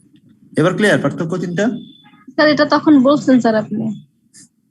হ্যাঁ, তাহলে এখন ক্লিয়ার কেন, তাহলে কেন দরকার এখনো বুঝেন নাই? স্যার বুঝতে পারছি। আরো বোঝাচ্ছি, অঙ্কটা শেষ হলে বোঝাচ্ছি। এই অঙ্কটা দেখেন, আপনি নিজে বলবেন যে কেন করবেন। এখন ট্র্যাডিশনাল কস্টিং এ কি হয়েছে দেখেন, ট্র্যাডিশনাল কস্টিং আমরা বললাম যে এই যে এটা পার্সেন্ট আমি আগে করাইছি আপনাদের, যে ট্র্যাডিশনাল কস্টিং যদি এক্সিস্টিং যেটা হচ্ছে যে ওভারহেড কস্ট সব মিলিয়ে হচ্ছে প্রোডাক্ট এ টোটাল কস্ট বেড়েছে হচ্ছে 37, এই যে আমরা আগেই করছি, যেটা এখানে দেখালে মনে হবে যে নতুন কিছু। এটা আমরা করছি কিনা অলরেডি, এক নম্বর রিকোয়ারমেন্ট করছি না? জি স্যার। তাহলে প্রোডাক্ট এর টোটাল কস্ট আসছে ওভারহেড সহ ট্র্যাডিশনাল সিস্টেমে অ্যাবজর্পশন কস্টিং এ 37 আর 58, 37 আর 58, এই যে 37 আর 58, এই যে এক্সিস্টিং হচ্ছে এ এর হচ্ছে 37 আর বি এর হচ্ছে 58। এখন প্রাইস কত আমাদের কোশ্চেনে যাচ্ছে 75 আর 95, তাহলে 75 থেকে 37 বাদ দিলে লাভ থাকবে, কন্ট্রিবিউশন থাকবে 38। যেহেতু ভেরিয়েবল কস্ট এখানে আসছে, ফিক্সড কস্ট নেয় না ইচ্ছা করে কন্ট্রিবিউশন দিয়ে ডিসিশন নেওয়ার জন্য। তাহলে রেশিও আপনারা জানেন যে কন্ট্রিবিউশনকে সেলস দিয়ে ভাগ করলে কন্ট্রিবিউশন রেশিও বের হয়, তাই না? জি স্যার। তাহলে 38 কে 75 দিয়ে ভাগ করলে 50.7%, কারেক্ট? বুঝা গেছে? জি। আচ্ছা, এটা এরা কি করছে, এরা যে সর্বনাশটা করছে সেটা হচ্ছে যে আওয়ার অনুসারে অথবা ম্যাটেরিয়াল অনুসারে কস্ট অনুসারে ভাগ করেছে, অ্যাক্টিভিটি অনুসারে করে নাই। আচ্ছা, প্রোডাক্ট বিতে কি হয়েছে, ট্র্যাডিশনাল সিস্টেমে কস্ট হচ্ছে টোটাল কস্ট হচ্ছে 58, বিক্রি হচ্ছে 95 তে, লাভ হচ্ছে 36, এতে করে কন্ট্রিবিউশন হচ্ছে 38.2। এদের কারেন্ট পলিসি হচ্ছে আমাদের কোশ্চেনে বলা আছে 40% রেশিও না হলে তারা প্রোডাক্ট বিক্রি করতে আগ্রহী না, এই 40% কন্ট্রিবিউশন তারা চায়, তাই না? দেখতে পাচ্ছেন? জি স্যার। ওকে, তার মানে এক্সিস্টিং পলিসি অনুসারে যদি আপনি অ্যাবজর্পশন কস্টিং ফলো করতে, এই আপনার কোশ্চেন যে অ্যাবজর্পশন কস্টিং আর এই ভেরিয়েবল কস্টিং কি বলে অ্যাক্টিভিটি কস্টিং, দুই জায়গায় তো ওভারহেড ভাগ করলাম, তাহলে দরকারটা কি এত মেথডের? দরকারটা কেন দেখেন, এক্সিস্টিং মেথডে প্রোডাক্ট এ কে বলবে যে প্রোডাক্ট এ যত পারো বিক্রি করো, কারণ অনেক কন্ট্রিবিউশন, আর প্রোডাক্ট বি 40% টার্গেট মিট করে না, তবে করতে পারো বিক্রি, কাছাকাছি আছে।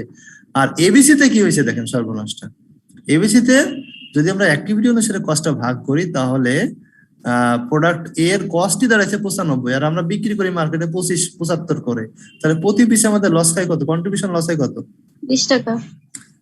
তাহলে কি হবে, কন্ট্রিবিউশন রেশিও কি হবে, পজিটিভ না নেগেটিভ? নেগেটিভ।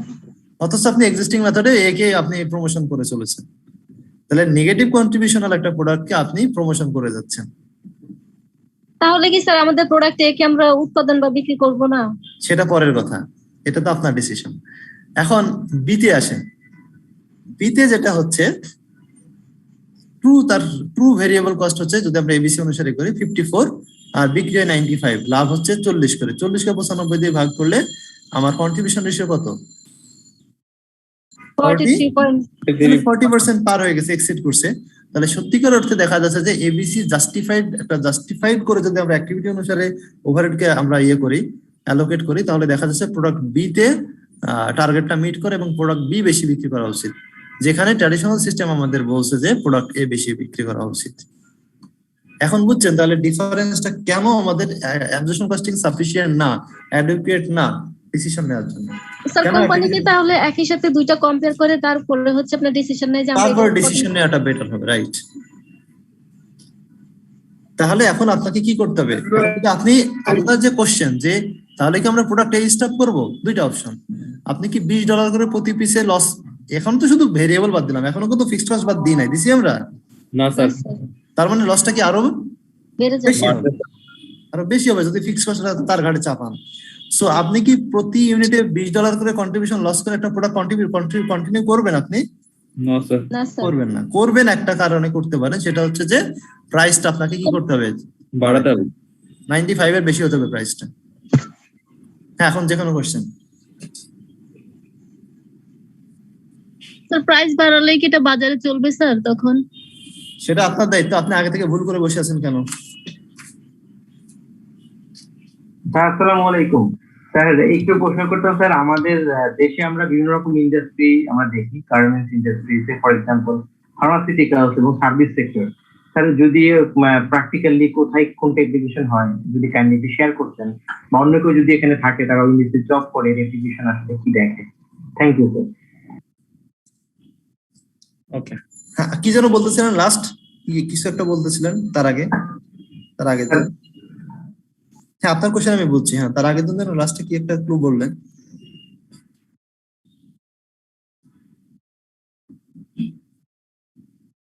বলে গেছেন?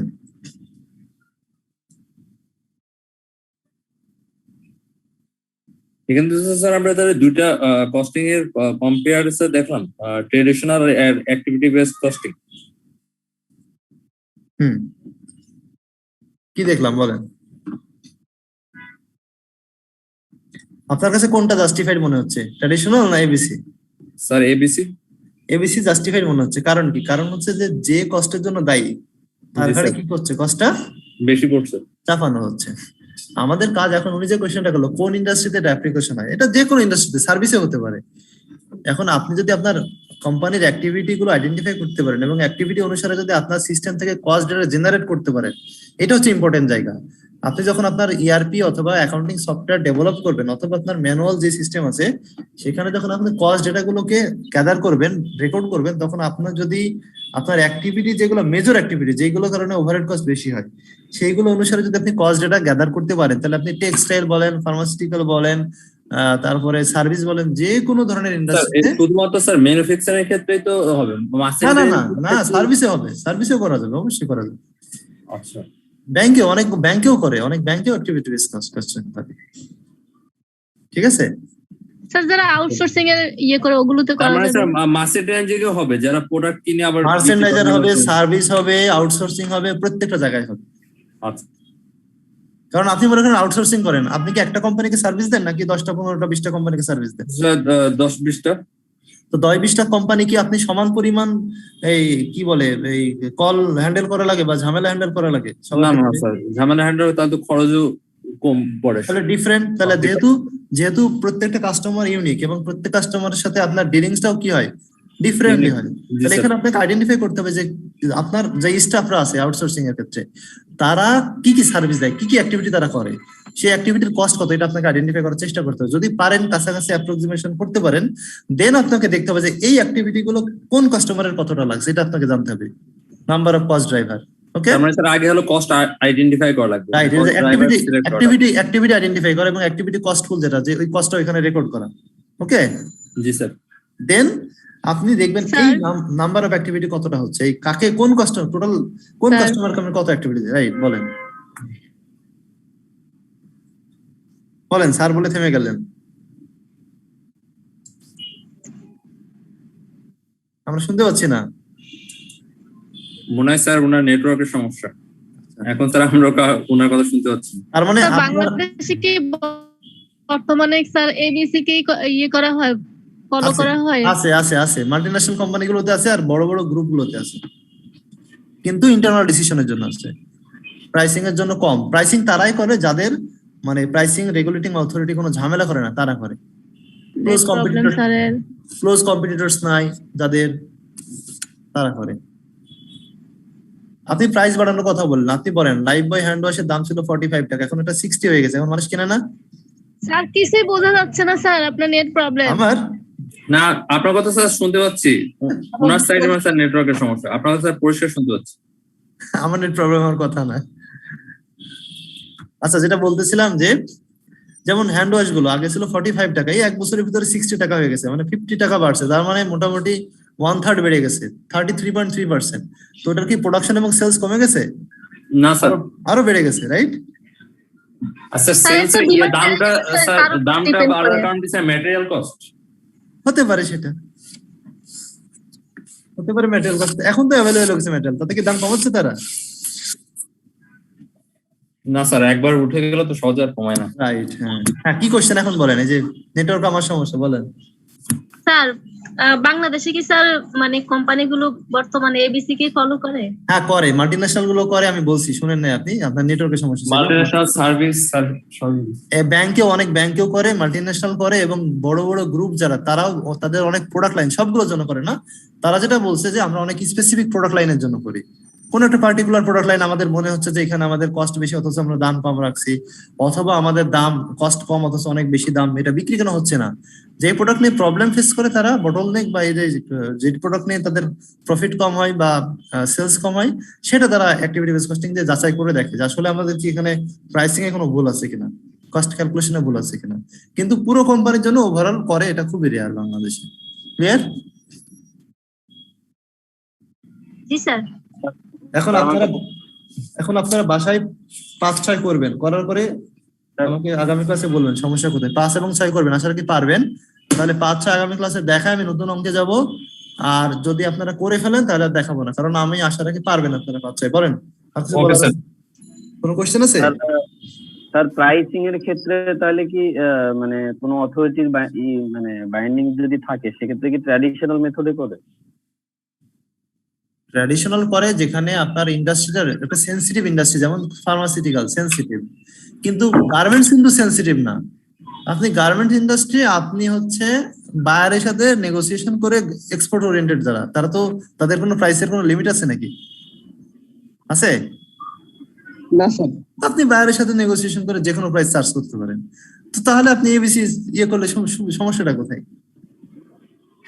জি স্যার, বুঝতে পারিনি স্যার, আরেকবার বলেন তো, কে বুঝছেন সে বলেন, যে বুঝছেন সে বলেন আমার কথাটা। প্রাইসিং এর ক্ষেত্রে স্যার কোন মেথড ফলো করে? কেউ বুঝেন নাই? লাস্ট যে কথাটা বললাম বুঝছেন আপনারা বাকিরা? আপনি বলছেন স্যার আমরা যদি বাইরের সাথে নেগোসিয়েশন করতে পারি তাহলে আমাদের যে কোনো কস্টিং মেথড আমরা অ্যাপ্লাই করতে পারি, কারণ প্রাইস নিয়ে কোনো রেগুলেশন অথরিটি আপনাকে, রেগুলেটর অথরিটি বাধা দেবে না। আপনি আপনার বায়ার যদি বাইরের হয়, বা বায়ার যদি বিভিন্ন সারা ওয়ার্ল্ড থেকে আপনার কাছে বায়ার আসছে গার্মেন্টস প্রোডাক্ট কিনতে, তো আপনি বায়ারের সাথে নেগোসিয়েশন করে যে কোনো প্রাইস নিতে পারেন। তো সেই ক্ষেত্রে আপনি অ্যাক্টিভিটি বেস কস্টিং ইউজ করে যদি প্রাইস সেট করেন, কেউ কি বাধা দেবে আপনাকে? এই ক্ষেত্রে পারবেন। কিন্তু আমি গতদিন এক্সাম্পল দিয়েছিলাম যে ফার্মাসিউটিক্যালে পারবেন না, কেন? কারণ এখানে নাপা ট্যাবলেট একজন 1 টাকা বিক্রি করলে আপনি চাইলেও এখানে কি বলে 50 পয়সা বা 25 এটা তো পয়সা, স্যার ওই যে কালকে বলছেন ড্রাগ এজেন্সি যে একটা ফিক্সড দাম ঠিক করে দেয় যে 20 টাকা, এর বাইরে যাওয়া যায় না, এই রেঞ্জে বাইরে যাওয়া যায় না, রাইট? ক্লিয়ার এখন? যখন ট্র্যাডিশনাল কস্টিং এর কোনো ম্যাথ চাবে তখন কি স্যার মার্জিনাল এবং অ্যাবজর্পশন দুটোই দেখাইতে হবে? না না, শুধু অ্যাবজর্পশন। এই মার্জিনাল অ্যাবজর্পশন এরকম কিছু বলবেন, এরকম কিছু বলা আছে কোথাও? আপনাকে শুধু টোটাল ওভারহেড, না না, আপনাকে শুধু ওভারহেডটা বলে দেবে, এবং হচ্ছে এই আওয়ারটা বা এরকম কিছু বের করার অথবা দেওয়ার ক্লু থাকবে, অথবা সরাসরি বলে দেবে। আর যদি বলে আপনাকে অ্যাবজর্পশন ভেরিয়েবল এগুলো স্পেসিফিক উল্লেখ করে দেয়, তাহলে অবশ্যই অ্যাবজর্পশন দেবে, কারণ এবিসি হচ্ছে অ্যাবজর্পশন কস্টিং এর একটা ফর্ম। ক্লিয়ার? জি স্যার। ওকে, তাহলে আমি আশা রাখি আপনারা এবিসি এখন নিজের প্রতিষ্ঠানে অ্যাপ্লাই করার চেষ্টা করতে পারেন, অন্তত যদি কনসেপ্ট ক্লিয়ার হন। জি sir, concept clear. Okay, thank you very much. তাহলে আমরা আগামী ক্লাসে ইনশাআল্লাহ আবার কথা বলবো। যদি এবিসি নিয়ে কিছু কোশ্চেন থাকে তাহলে আমরা 5-6 যদি আপনারা দেখেন তাহলে আমি প্রবলেম নিয়ে আলোচনা করবো, করে নতুন চ্যাপ্টারে যাব। ঠিক আছে? Okay sir. আসসালামু আলাইকুম স্যার। ওয়ালাইকুম সালাম, সবাই ভালো থাকেন। Thank you very much. আসসালামু আলাইকুম স্যার। ওয়ালাইকুম সালাম।